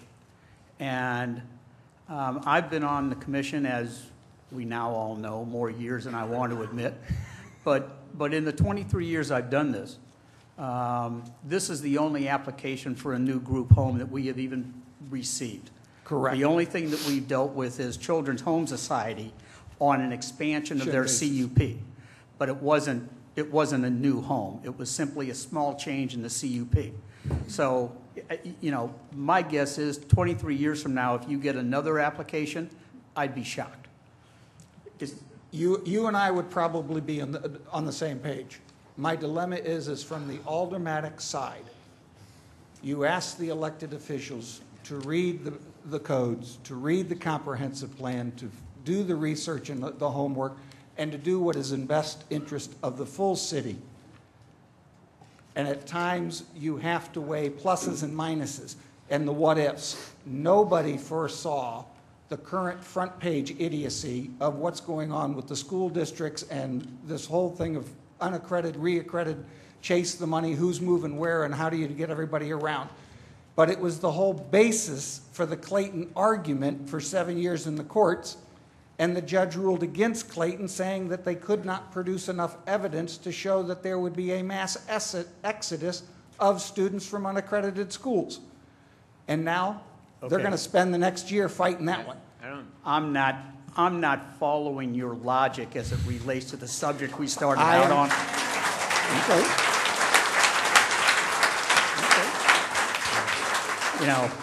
Again, the atrophied skill set. Okay. Let me see if I can try it in a little. Let me just go to the point. Go ahead. No, I am not worried about precedent. Okay. Nonetheless, as you all consider recodification of Title IV, then by all means work with staff. If you would like to add further definitions to it, I doubt that Planning and Zoning would have any problem in reviewing it and resubmitting it with their approval. But no, I'm not personally concerned about precedent at all. Okay. Your Honor, I'll yield the floor until I get myself organized for the next. While John's up there, if I could just ask Sure. a quick question. As part of the P&Z process, what were the main factors that you looked at when considering rezoning on this request?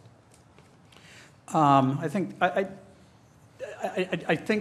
the main factors are that the 8815 property has been under and undeveloped for years and years and years, going back generations.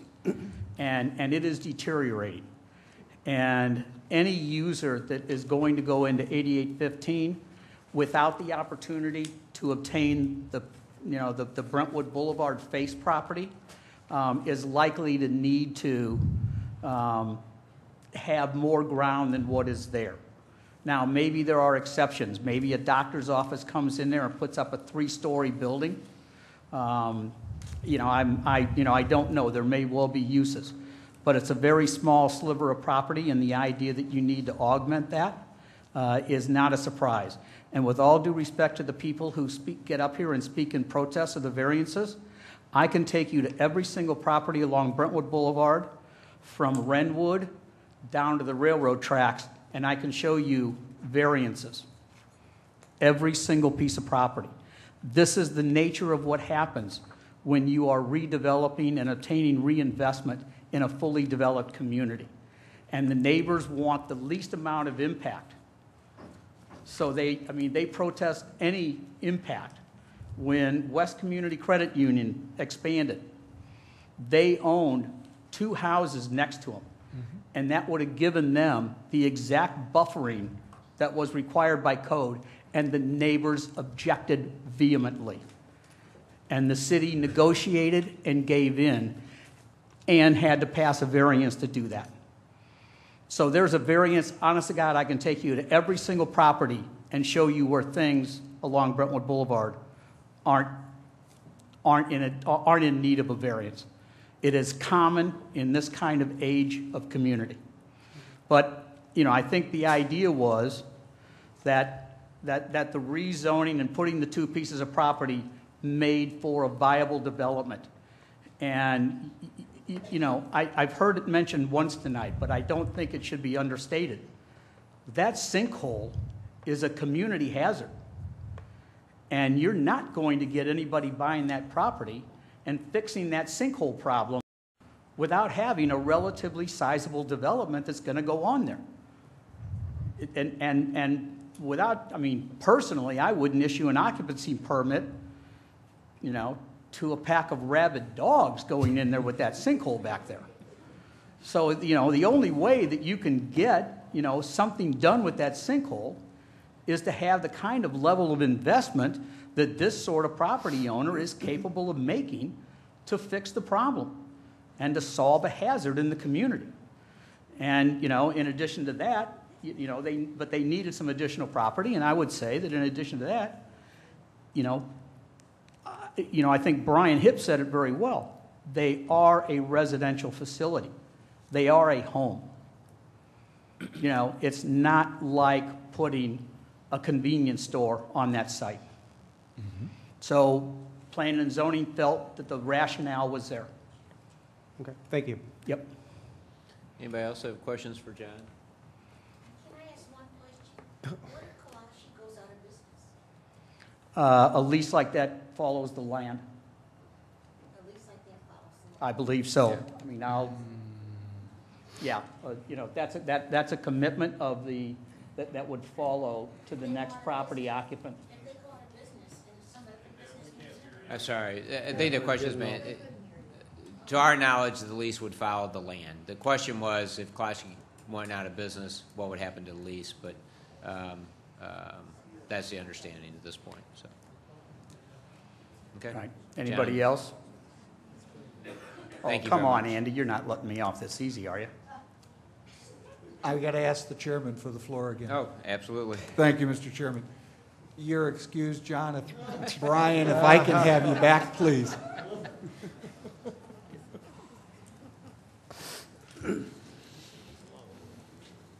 Simple questions from here on out. They're not that many.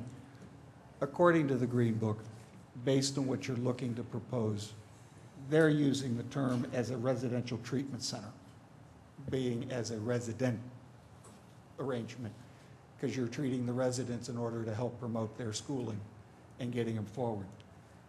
According to this, if I'm reading it right, the licensing that they're offering you is a 2-year licensing with renewals and inspections and all that nice stuff that go along with governmental facilities to work with. One of the requirements in this licensing program is that your group needs a letter from the city of Brentwood that states that the zoning and your facility are in conjunction with each other. Do you foresee a problem with our zone not defining your facility and you all trying to get into that zone, the PD district? I don't. I think for children's home is what's used in the current municipal code, right? In Brentwood. Children's home. And we're licensed as a group home. Yes, sir. Not a treatment or a residential treatment program, but a residential program. Yes. There is a difference. There is a difference. It's yes. a different category of licensing requirements. Ours is a residential home. But I think the understanding, my sense is that those two things in common parlance are connected, and that our state licensing coordinator would agree, but I have not asked that specific question. I certainly could. The financial risks that you're taking and moving forward on this project, worth looking into. I'd hate to have you get all the way to the point that you've got the facility up in place and the state say, we don't like it. But the city says it meets our zoning and we've approved it, then that's the overriding authority in our community. But Your Honor. And I will lead that to the attorneys to answer that question, but am I not correct? Right. Yeah. But your current code does not address the definitions that But I the think we licensee clarified that. Could you, okay. Again, he's going back to the definition of a children's home opposed to, and maybe you could clarify, please. And please introduce yourself as well. Yes. I'm sorry, for the audience. I'm Stephanie Carr, and I'm the city's special zoning counsel. I've been doing municipal law now for 22 years, and I specialize in land use and zoning questions. So the fact that the definition is absent of a children's home, it has been well recognized by courts from across the country. A children's home is merely an institution or a place where children live who are otherwise at risk for some reason. Either they're disabled or they're in at-risk situations. They have to be removed from their family. So that's what it is. That's what the courts have recognized that as. Understanding what you're telling me, because that confirms the email that you sent me this afternoon, can I refer you to the IBC codes? Sure. International Building Codes, which is what this facility and all of the buildings that the city authorizes to be built under permit need to conform to. Based on what we're talking about here, this group of codes, since it's not defined in our code, not defined in state code, this is the other place I turn to try to get a definition. And under this one, it's defined as an institution in order to meet the definition of what's being proposed and what it would be built under and what building codes would go to it. Thus, I see a problem with the definition and the state licensing people. Yeah, we can send a letter in that says it's this to work with, but I don't know that our code supports that at this point. I don't see the problem here. Okay. In the zoning context, you're looking at a place where children reside who have left their family, and they are unrelated minors who have not yet reached the age of adulthood. And that's what we're talking about in the zoning context. And in fact, one of the cases that I pulled out from another state, the phrase children's home was used, but the court equated that with an institution for minors who are at risk for some reason, who need to reside together in a residential program. They equated that with an institution. They equated that with all kinds of homes that would qualify for these different licensing facilities. The licensing of the facility itself by the state does not matter in the zoning context. Whether it's an institution, whether it's called a home, whatever you're going to call it, it doesn't matter in the zoning context. What you're looking at is the actual use of the property. Stephanie, I love what you just said. Now let me throw you the curve, if I may. Section 308.2, Group I-1. Housing more than 16 persons on a 24-hour basis who, because of age, mental disability, or other reasons, live in a supervised residential environment that provides personal care services. The occupants are capable of responding to an emergency situation without physical assistance from staff. This group shall include, but not be limited to, the following: residential board and care facilities, assisted living facilities, halfway houses, group homes, congregated care facilities, social rehabilitation facilities, alcohol and drug centers, convalescent facilities.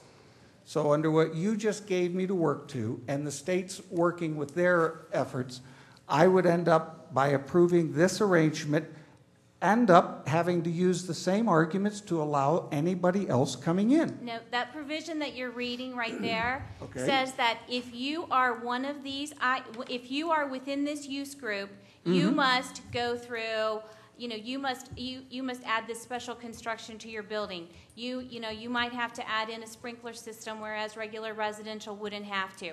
But if you fall in that use group and all of those different things are in that use group, you have to follow certain construction standards under the International Building Code.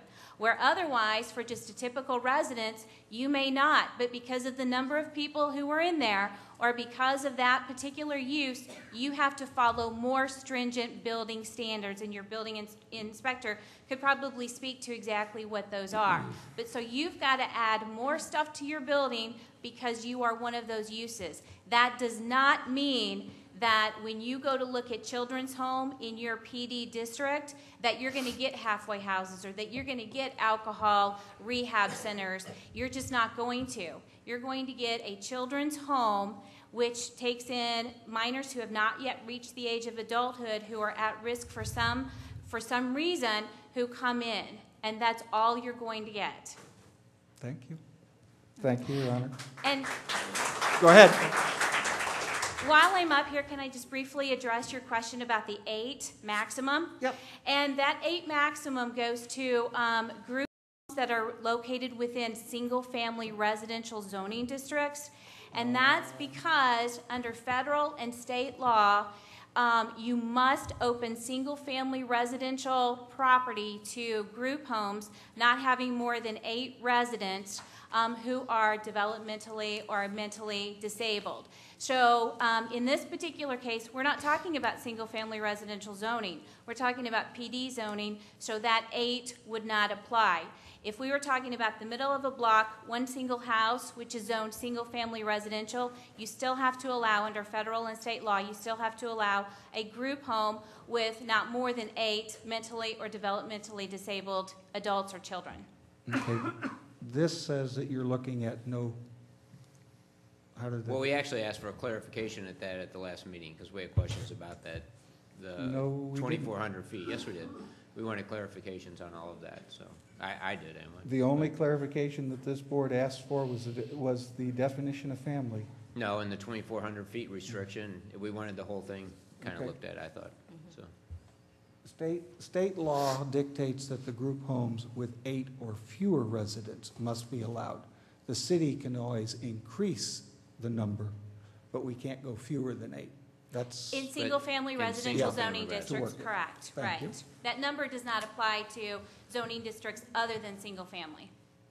So any facility with any number, if they wanted to bring the 20 or if they wanted to bring 50 beds, they could make that application. Well, you're still going to have to abide by the maximum occupancy under See. your International Building Code because you just don't want overcrowding. So you're Correct. always going to have that maximum number. Okay. Thank you, Stephanie.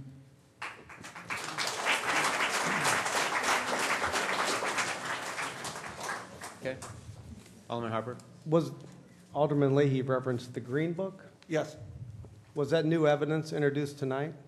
Yes, sir. This is the first time I have brought this information to the Board of Aldermen, but I've been using it for the last 3 weeks. Okay. Trying to understand what's in front of me, because unfortunately, the more questions I asked, the less Right. answers I was getting. I was just wondering how the rules applied to everyone was my question. I'll yield to Alderman Tui. Well, did that answer all of your questions? It gives me further clarification. Yes, sir.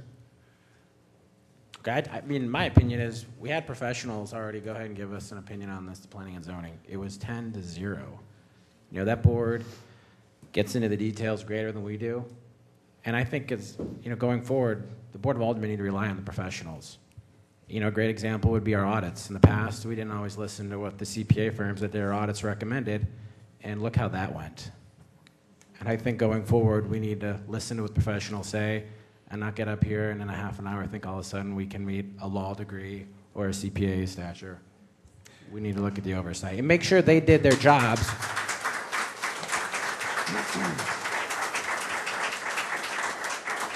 We need to make sure they did their jobs, not tell them how to do their jobs. If you want to be planning and zoning, get on the planning and zoning board. Okay. That's not All right. what planning and zoning said. All right. Alderman Harper? If I could ask Mr. Hipp a question? Sure. Long night. I just wanted to get clarification. There's been a lot of rhetoric I've heard from both sides. I've heard comments that have bordered on disgusting to me. I want your understanding of what we're voting on tonight. Are we voting on rezoning single family to planned development, or are we voting on other issues? My understanding is at this time, first you're going to vote on rezoning of 8817 so that it can become part of a development.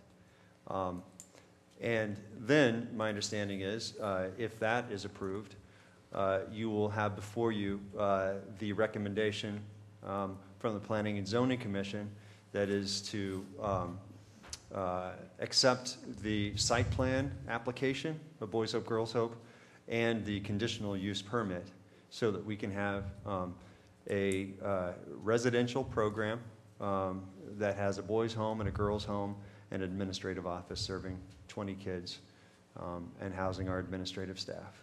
Okay, because it's been, so many issues have been piled onto this as to whether or not we agree with your mission statement, your selection criteria, and unfortunately, some of the scholars have been put in the middle of this.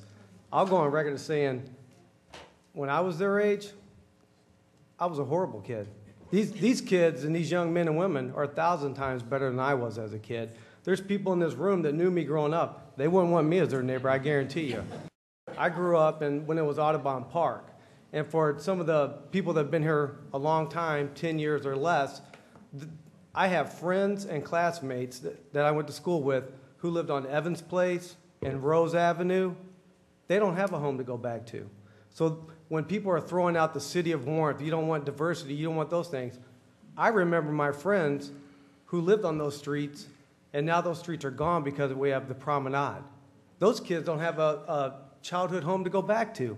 So when these new people are coming in and telling me, you know, Brentwood it's not the city of warmth, you don't respect diversity, they know where they can go from my point of view. And when people say, hey, we'll remember this when it comes time to vote, if you're going to vote for me based on one issue, I don't want your vote. Don't vote for me. Look at my record and let's put all this other stuff aside. Okay, people are coming up here saying so many things that don't matter. It's about, I've heard people say, well, it's only one more house. Yeah, it is one more house compared to the 80, 90, or whatever it was at Evans Place that we tore down, compared to the other commercial developments that have come in. Brentwood has kowtowed to commercial over and over again at the expense of the residents. The residents are what make this the city of warmth. I love your kids. I don't know them, but I love them because I've worked in this field for over 20 years. I've worked with kids just like them. I've coached, I've mentored, I've done it all. So I respect these kids, and I know the environment that they're coming from. And I know they need a chance. And I know all the things that your program's doing. I don't question it. I don't think anything bad about your program at all. But I don't agree with tearing down a single-family residence to make it a commercial or a planned development. And if that makes me a bad person to 95% of you in this room, guess what? I don't care. Alderman Harper, can I ask you a question? Yes, you can. What makes you think our use is a commercial use? Well, it's planned development is what I'm saying. We're taking away a single residential house to expand. It's creeping into a neighborhood. I mean, that's but you said that issue. you said the problem with Brentwood was it kowtowed to commercial. Well, the continual. Okay, maybe I misspoke. Maybe I should say the continual losing of residential houses. But who are I had offered to bring in a video, but legal counsel suggested that I would be introducing evidence and it'd be inappropriate of me. But Alderman Leahy can introduce new evidence at a meeting. But I wanted to show a friend of mine who grew up in the Evans Place development. They filmed all those houses before they were torn down. They made a record of it because it no longer exists. That was the major African-American community in Brentwood. And the city of Warrenth let it get torn down. So I don't need anybody in this audience telling me what the city of Warrenth needs because my friends don't have homes anymore here. So if you have any other questions, I'll be more than happy to answer them. I mean, who are we losing? No. though? I guess my question is, why would one mistake in the past imply that we shouldn't provide more homes for additional kids now in Brentwood? Mr. Hipp, I don't disagree. I want your organization in Brentwood. I want them. Go for it then. But I don't want another house to be torn down. Everybody wants the house. Thanks, John. Maybe you should pay attention.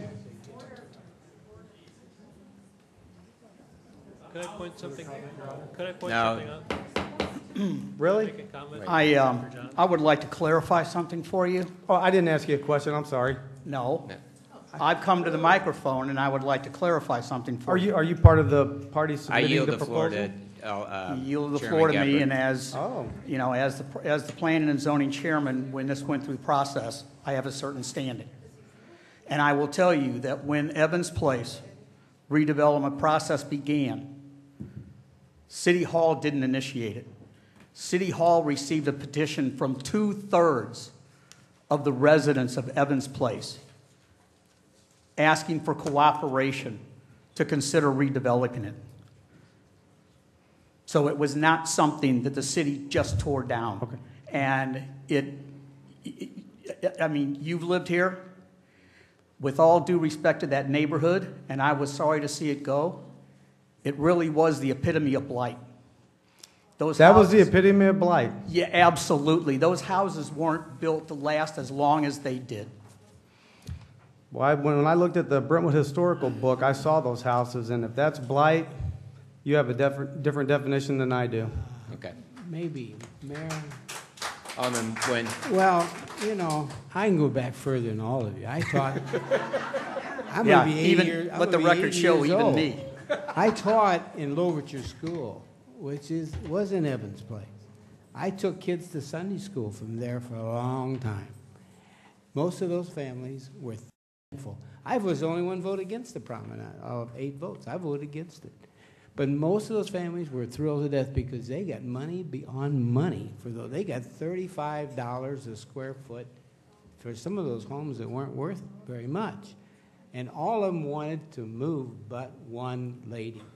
I voted not to do anything with the project because I didn't want to take away her right to own a home. And then she later on got mad at me, but that's okay.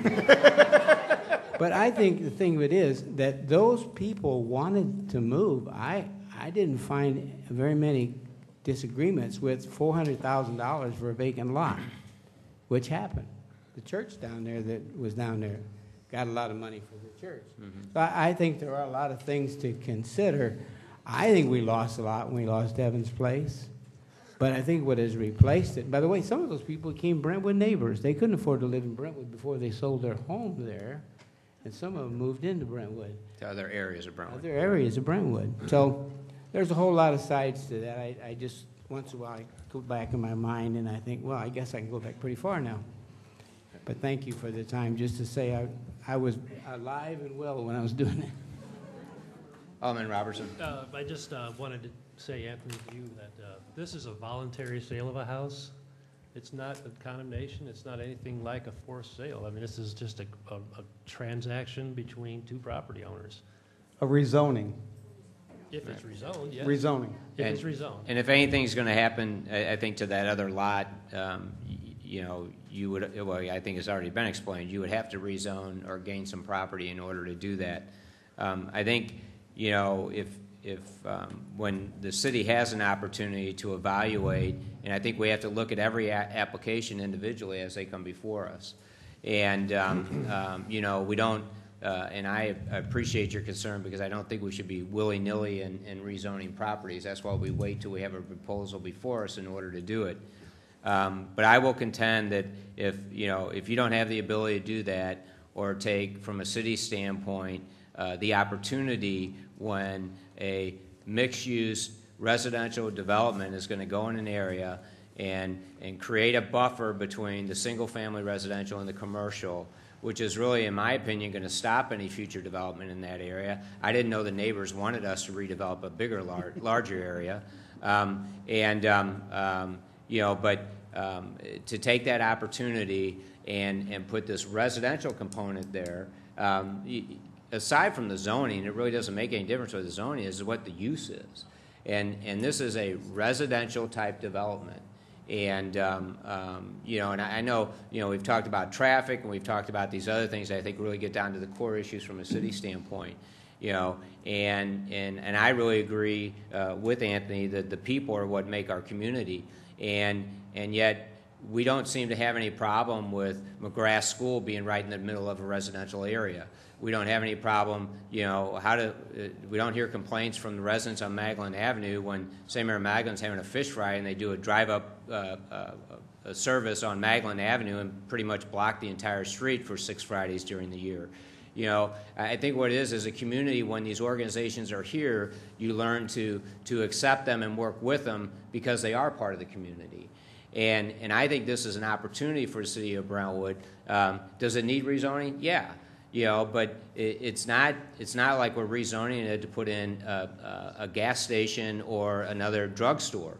You know, we're rezoning it in order to make it feasible so that this mixed-use residential development can go there, and in my opinion, again, really stabilize that neighborhood. And you don't get these opportunities all the time. And I think it's easy to say no whenever anybody wants to expand or do developments like this, whether commercial or residential or whatever. But I will tell you, you go look at areas of the city where they haven't done that haven't changed in the last 50 years, and most of the places you don't want to live there. And communities, even other municipalities that haven't, you know, made the changes that we've been able to do over the last few years, and you know, they don't have the economic base to be able to even be able to making these kinds of decisions. And so, you know, again, I think we have to look at this as an opportunity and not as a detriment to the community, because it really is. You know, we have an opportunity to stabilize that, to take a piece of property that hasn't had anybody living on it for at least 7 years, and poor Mr. Doherty probably shouldn't have been living in the house for the 10 years before that. I mean, I can tell you stories, but he shouldn't have been there. And yet nothing has happened in that time because it's not a developable piece of property unless you can gain some more.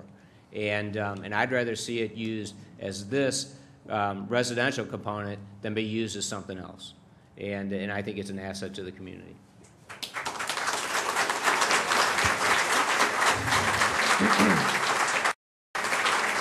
I think it's said that after you debate something long enough, you finally can call for the question. I would like to go home in the same day I came here. So I'd like to call for the question. All right, one more comment from our... I just wanted to follow up. You mentioned something about you don't think it's a detriment to the community. I don't think that organization is a detriment. I think it's a benefit to this community, hands down, without question. I just think on the specific issue that we're voting on tonight, the rezoning of a single-family to planned development, I'm not in favor of that. Organization-wise, Then Alderman Harper, the only problem I have with that argument is that no matter where they would go in the city of Brentwood, they would need rezoning.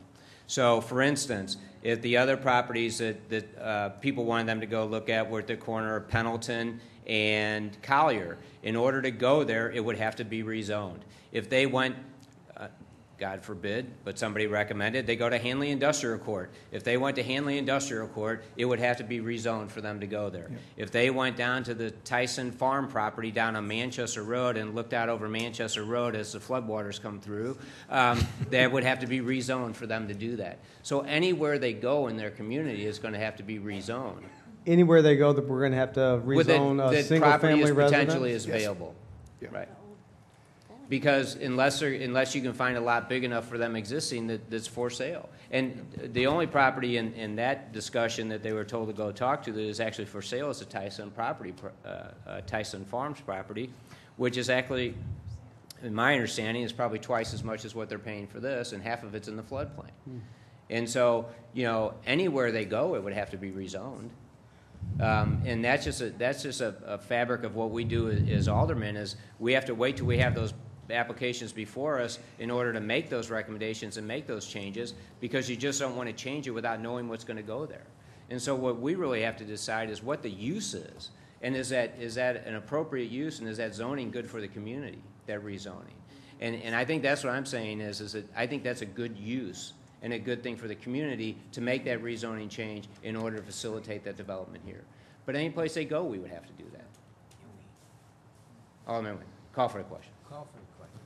Okay. Have a second on it? We need to have a second reading. We do need a second reading. I'll second that motion. Are you ready for the reading, Your Honor? Second reading. Yes. Yeah. Second reading, Bill number 5785 by title only, an ordinance amending the zoning map of the city of Brentwood to rezone certain property numbered 8817 Madge Avenue from B single family district to PD planned development district, and establishing the effective date of this ordinance. Okay. We have a motion Motion. and second? Second. Motion is made by Alderman, second by Alderman Toohey, to perfect bill number 5785 into ordinance form. Roll call. Alderman Harper? No. Alderman Nguyen? Yes.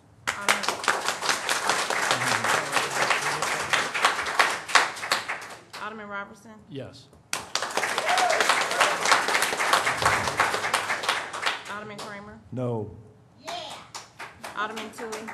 Yes. Alderman Leahy? No. Alderwoman Manister? No. Okay. Thank you. Can I have a motion to remove bill number 5786 from the agenda? So moved, Your Honor. Second? Second, Your Honor. Thanks, I can. Hey. Come on now. Do we have a second? Yes, sir, Your Honor, I second. All in favor say aye. This is a removal of bill number 5786. Aye. Aye. First reading of bill number 5787, please. First reading, Bill number 5787 by title only, an ordinance amending Chapter 12 of the Revised Code of Ordinances of Brentwood, Missouri by deleting Article 13 in its entirety and by adding in lieu thereof a new Article 13 as it relates to a pilot program for mobile food vendors, providing for the effective date of this ordinance, providing for the current maintenance of this code, and providing for the repeal of all conflicting ordinances. Thank you. Synopsis, please. Yeah. We wasted a lot of time, that's for sure. That's true. Your Honor, Bill 5787, mobile food vendor. This bill is for an ordinance that would allow a pilot program for mobile food vendors for a period of 12 months. That's from the adoption of the ordinance in order to discern the impacts of mobile food vendors on the city of Brentwood, its businesses, and its inhabitants. Planning and Zoning Commission has reviewed and recommended the approval of Bill 5787. Okay. Any questions? Yes. Your Honor, this topic has not gone through committee, but it was studied by the Planning and Zoning Commission. I know they spent a lot of time on it. Alderman Toohey and I are in a ward that has at least a few restaurants in it. We spoke to some of those restaurant operators, and I believe the city has a letter from one of those discussing the proposal in here as not being to their liking. It's a brick and mortar restaurant. Basically what this would allow is it would allow food trucks to be anywhere near within 300 feet of an existing restaurant or food service business. And I think the counter proposal to that would be to have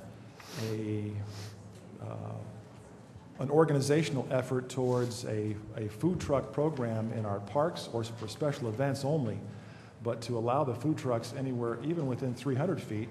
One of the restaurants proposed 500 minimum, to have those food trucks within striking distance of the businesses that have paid taxes and that have invested many dollars into their businesses for long terms would be a disservice to them. And actually, I've spent some time speaking to some of the food truck operators who said that they would love to come to our city and be a part of an event such as what they have at Tower Grove Park in one of our parks on a Saturday, for example. Based upon the research that I've done so far, I would not be in favor of this bill and actually would like to see it go to one of our committees. Okay. Alderman Leahy. Your Honor, this bill only allows that they have a 30-day permit. How does the city manage to monitor that and make it work? And do we or do we not get some type of sales tax from sales off of these, or would these trucks be exempt from sales tax? Well, they might not be exempt from it, but they would probably pay the sales tax wherever their permanent location is located. We would not get sales tax. So the only thing that we would generate from this is the $100 30-day permit. Right. And does the city have a vehicle in how to manage that 30-day permit? Your Honor, I'd like to propose that we not deal with this tonight. We'll just put it on hold, that's fine. It's just ridiculous. Let's go. Let's do something that we need to do now, if we have to do it now, but otherwise, I'm done. Well, I think Alderman Kramer would like to have this reviewed anyway, so do I have a motion to put bill number 5787 on hold? I do. And second. All in favor, say aye. Aye. Okay. Next item, item 5788, first reading, please. First reading bill number 5788 by title only, an ordinance authorizing the mayor and/or city administrator to enter into an agreement with Schmersall, Tree Law and Company to provide an internal controls and financial policy and procedure review for the city of Brentwood, providing for the repeal of all conflicting ordinances and providing for the effective date of this ordinance. Synopsis, please. Yes, Your Honor. Bill 5788 for internal controls. The bill is for an ordinance authorizing the mayor of the city of Brentwood and/or our city administrator to approve an agreement with Schmersall, Traylor and Company for an internal control and financial policy review. Staff was authorized to issue a request for qualification for an internal control and financial policy review. This firm is able to take care of and perform the duties and responsibilities associated with that scope of service outlined in our RFQ, request for qualifications. Their proposal and approach to the engagement is very thorough. In addition, their methodology, philosophy, and approach to the project is in line with the scope of service outlined in our RFQ. Okay. The only thing that, what was the cost of this, Paula? $26,400. With the approval of this, and I don't think we need to get into debate tonight, but the board will need to understand that if we approve this, entering into this contract, we will have to make an adjustment to our budget before the end of the year to reflect this expense. So everybody, okay, just so you understand that. Alderman Leahy. I understand we'd have to do it. The question is our budget didn't have $26,000 extra in it. Do we have that in it now? We might by the end of the year, but then also we would have to then make an adjustment to our reserves. The money is in the reserves. If Right. the city wants to use part of the reserves for this project, then that decision would have to be made by the Board of Aldermen. Right. Thank you. Okay. Second reading, please. Second reading, Bill number 5788 by title only, an ordinance authorizing the mayor and/or city administrator to enter into an agreement with Schmersall, Treelaw and Company to provide an internal controls and financial policy and procedure review for the city of Brentwood, providing for the repeal of all conflicting ordinances and providing for the effective date of this ordinance. Motion, please. Motion to approve Bill 5788, Your Honor, as presented. Second. Second. We have a first and a second. Roll call, please. Alderman Harper? Yes. Alderman Nguyen? Yes. Alderman Robertson? Yes. Alderman Kramer? Yes. Alderman Tui? Yes. Alderman Leahy? Yes. Alderwoman Manister? Yes. Bill number 5788 is now ordinance number 4456. Item G, Resolution 997. And this is dealing with the property down adjacent to Memorial Park that we discussed, just to verify our approval of no build in that 10-foot area down in Hanley Industrial Park, or Hanley Industrial Park. Okay, that's good enough. Synopsis, please. Yes, Your Honor. This is a little complex. A Resolution 997 is consideration of a special development requirement for Hanley Park, adjacent to 700 Hanley Industrial Court. This resolution of the Board of Aldermen of our city of Brentwood is taking a formal action with the ordinance by a voice vote that was taken at the Board of Aldermen meeting of July 15th, 2013. At that meeting, it was to approve a no-build area in Hanley Park of 10 feet parallel from the existing building line. The approval would allow the owner of 700 Hanley Industrial Court to construct a new window in the existing building. The benefit is that it would mitigate any existing safety concerns due to the fact that 3 windows are already located in the same wall of this building. In addition, it was very important for the building to have a window that looked outside. Otherwise, it would be similar to his current building in another city that has no windows and felt like a dungeon. Motion, please. Motion to approve as submitted, Your Honor, Resolution 997. Second, Your Honor. All in favor, say aye. Aye. All opposed, motion carries. Number 10, accounts against the city. Your Honor, we have a warrant list, the amount of $26,090.20, which would be actionable today. I've taken a look at it and make a motion recommendation for its approval as submitted. Any questions? I'm sorry, do we have a second? Second.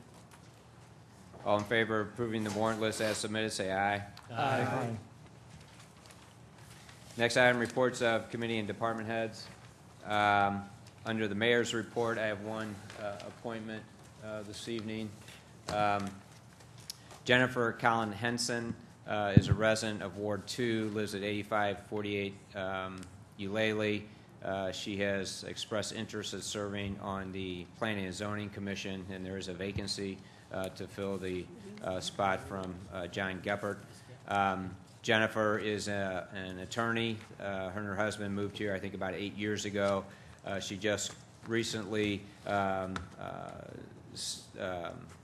left the law firm of Armstrong Teasdale to open up her own practice here in the city of Brentwood.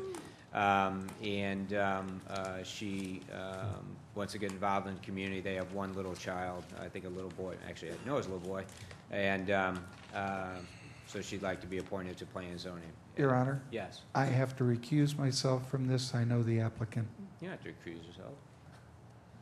There's a conflict thing. Unless She would not get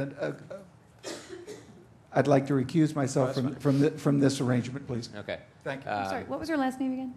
Henson. She's my neighbor. She's a neat lady. Okay. Your Honor, motion to approve your recommendation for the applicant for planning and zoning. And second? Lee, is that a second? Yes. Okay. For sure. All in favor, say aye. Aye. All opposed?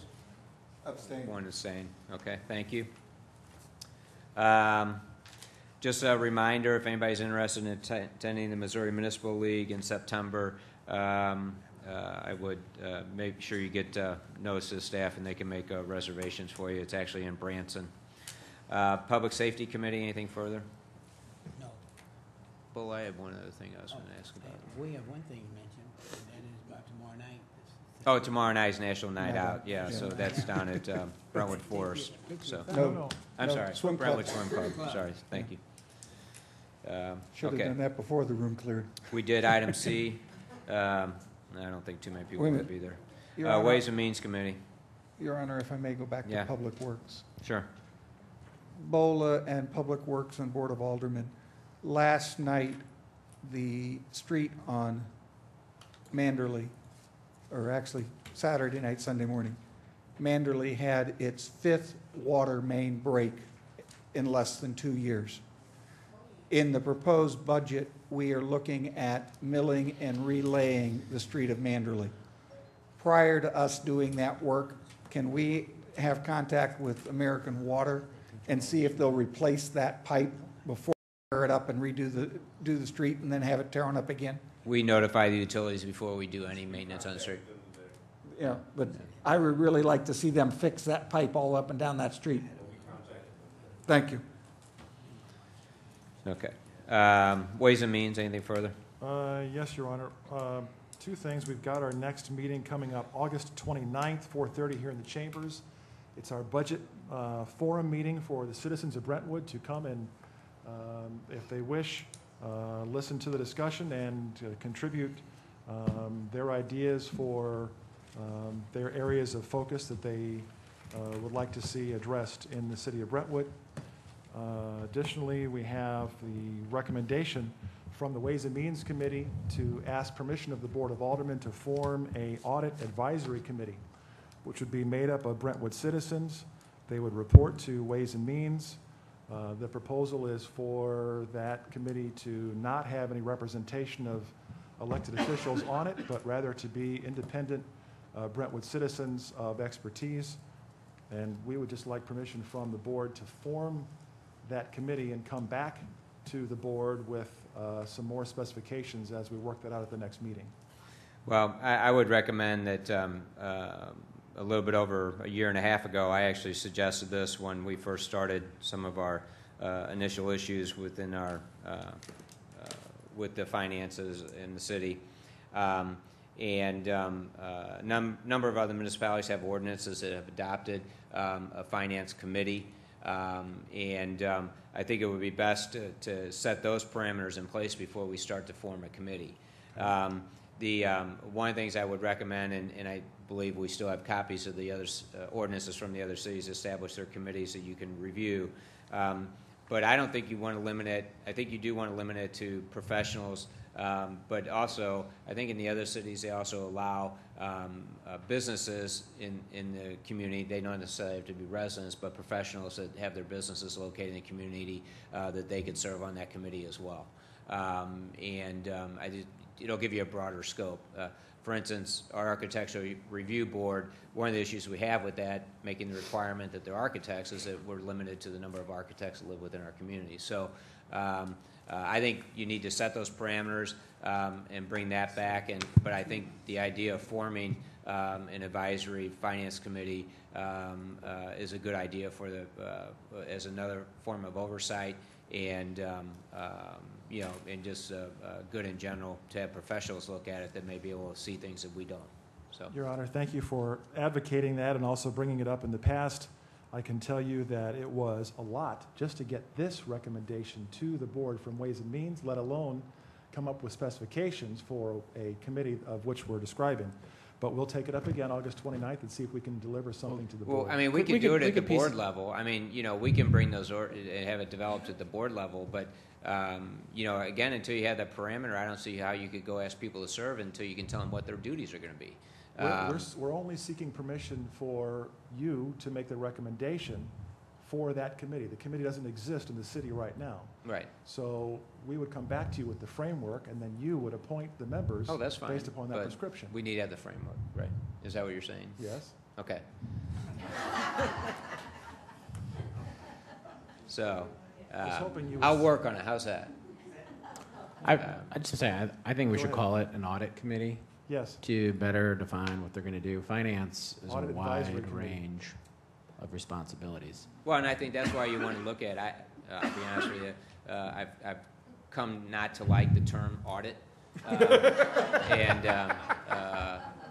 But I think I mean, again, I just think it's semantics, but it has a negative connotation to it.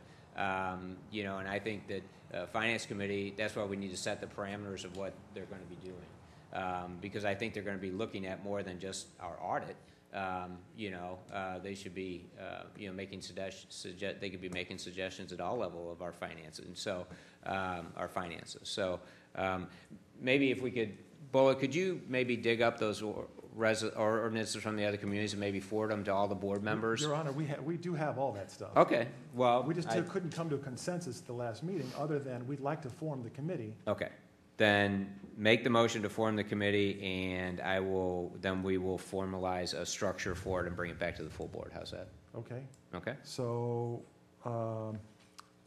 the actual specifications for the committee would come from Ways and Means or from the full board then? Well, how about if city staff and I work on bringing that structure together, using those other ones as an outline, and then we can discuss it here. I can tell you at the Ways and Means Committee level, there was some disagreement about whether or not that committee should be looking at the other areas based upon the models we were shown.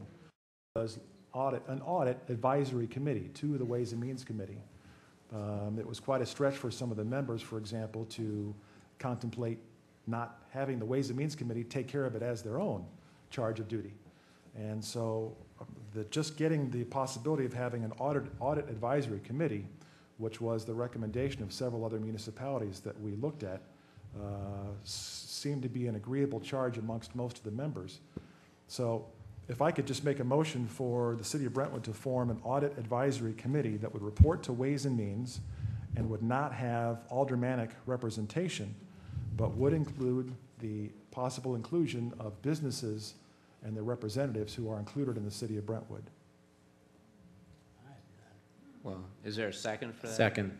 Okay. I don't, first of all, I don't think an advisory committee should report only to the Ways and Means. I think the Finance Audit Committee would report back to the entire Board of Aldermen.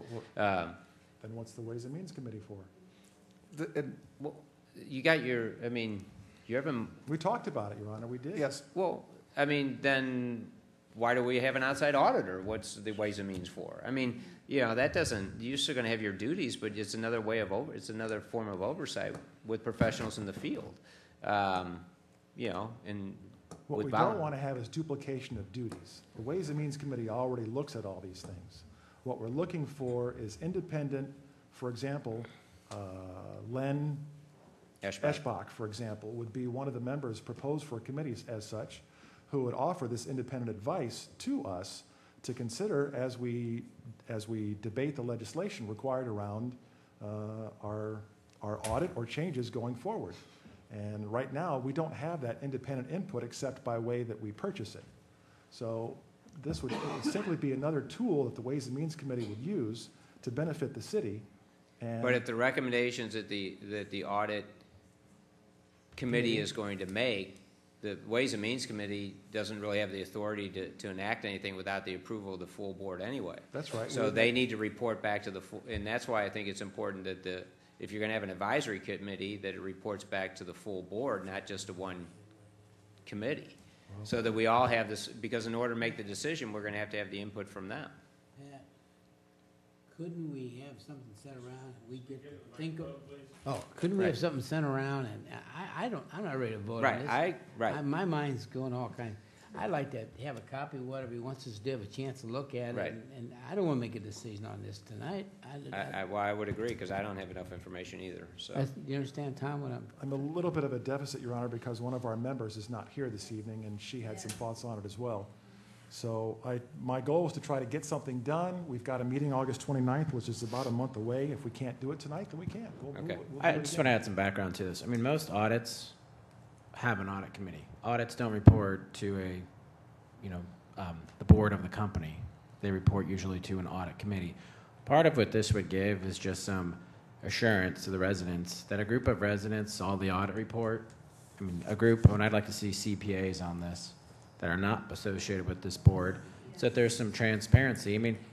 Even if all this is, it would serve a purpose, but even if it's just symbolic, just to show the residents, hey, a group of independent people of this board saw the audit. There's nothing being hidden. There's no attempt to I don't have any dodge. problem with that, but we don't have what that role is defined as. I mean, we don't know what they're going to be doing at this point. And I think we need to, in order to approve something, we have to see what we're approving. That's right. You know, so Your Honor, we'll bring we it need back more to you. information in All right. order to. We'll right. bring it back to you. Okay. We had So a do you- motion in a second, though, by the way. Do you remove your motion? I'll remove my second. Okay, all right. Unfortunately. All right. City Attorney? No report, Your Honor. City Clerk Administrator? No report, Your Honor. Excise Commissioner, no report. Library? No report. Municipal League, I already mentioned that. I am driving to Jeff City tomorrow for Missouri Municipal League meetings. Historical Society? No report. I would actually entertain a motion to eliminate the executive session. It was just an update on a potential legal matter. I make that motion. Thank you. 1 second, Your Honor. Can I Or speak? do we, well, Your Honor, may we pause for a moment? We have to change CBDs. Oh, my. sure. Okay, we will have the executive session for a legal matter. Any unfinished business? No. Any new business? Alderman Leahy. Thank you, Your Honor. Tomorrow night on the 6th of August at the Brentwood Swim Club from 5 p.m. to 9 is the National Night Out Against Crime hosted by the Brentwood Police Department and the National Night Out Against Crime Committee. All are invited. Bring your swimsuit. Come talk. Come talk with your policeman. The Ward 3 meeting for the month of August will be Tuesday night, the 27th, here in the council room. All are invited. Thank you, Your Honor. Okay. If item 14, hearing of any matters of public interest, if anybody would like to address the board, please come forward and give us your name and address.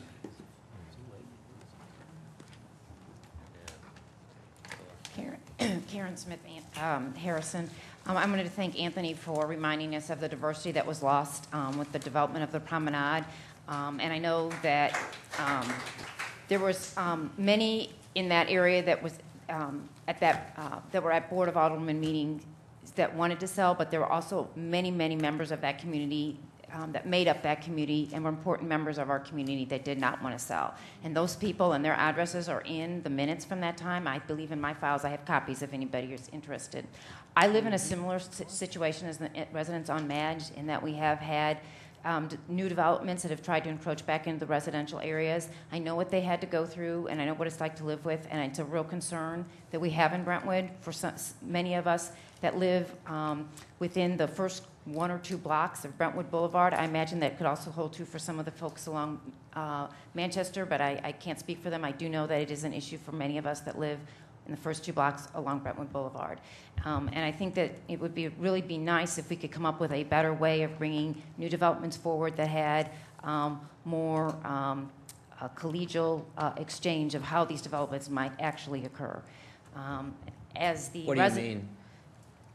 So the one that I can use as an example, I know you said at one point that you thought what happened with West Community Credit Union was a good thing, but it tore my community apart.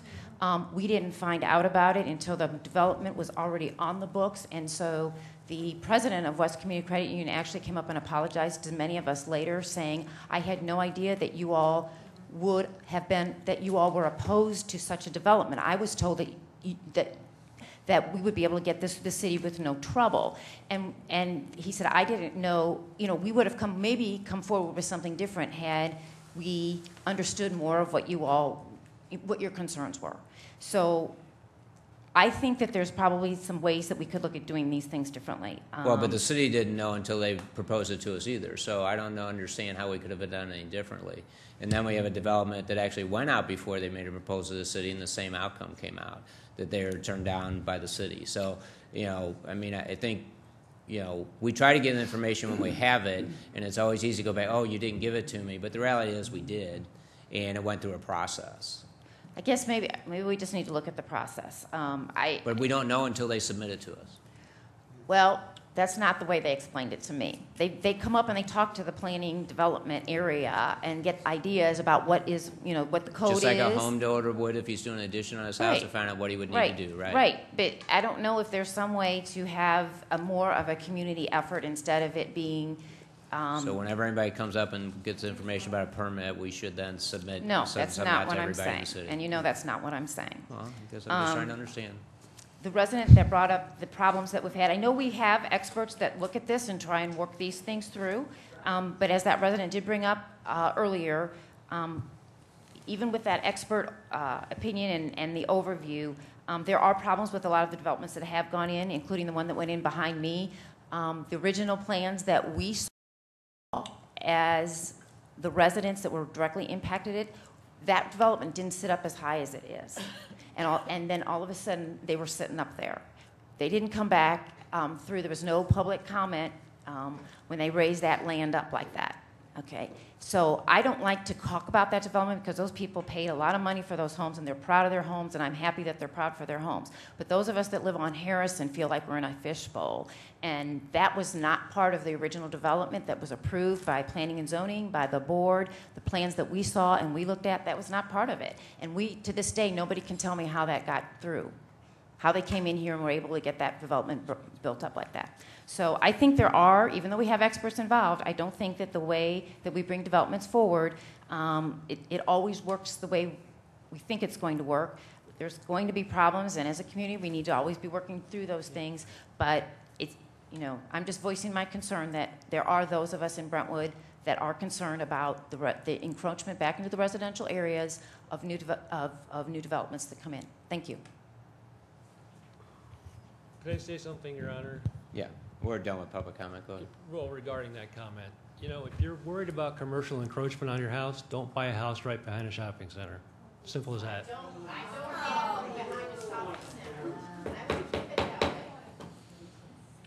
gonna get what you deserve. Okay. When another one Do I have a comes. motion to adjourn? No. Oh, I'm sorry. We need to go, motion to go to executive session. So moved. And second? Second. We will go back into the conference room for executive session. We have to vote? I need Your Honor, you need a vote. Yes. Alderman Harper, Yes. Alderman Nguyen. Yes. Alderman Robertson, Yeah, I guess so. Alderman Kramer. Yes. Alderman Tui. Yes. Alderman Leahy. Yes. Alderwoman Anderson. Yes.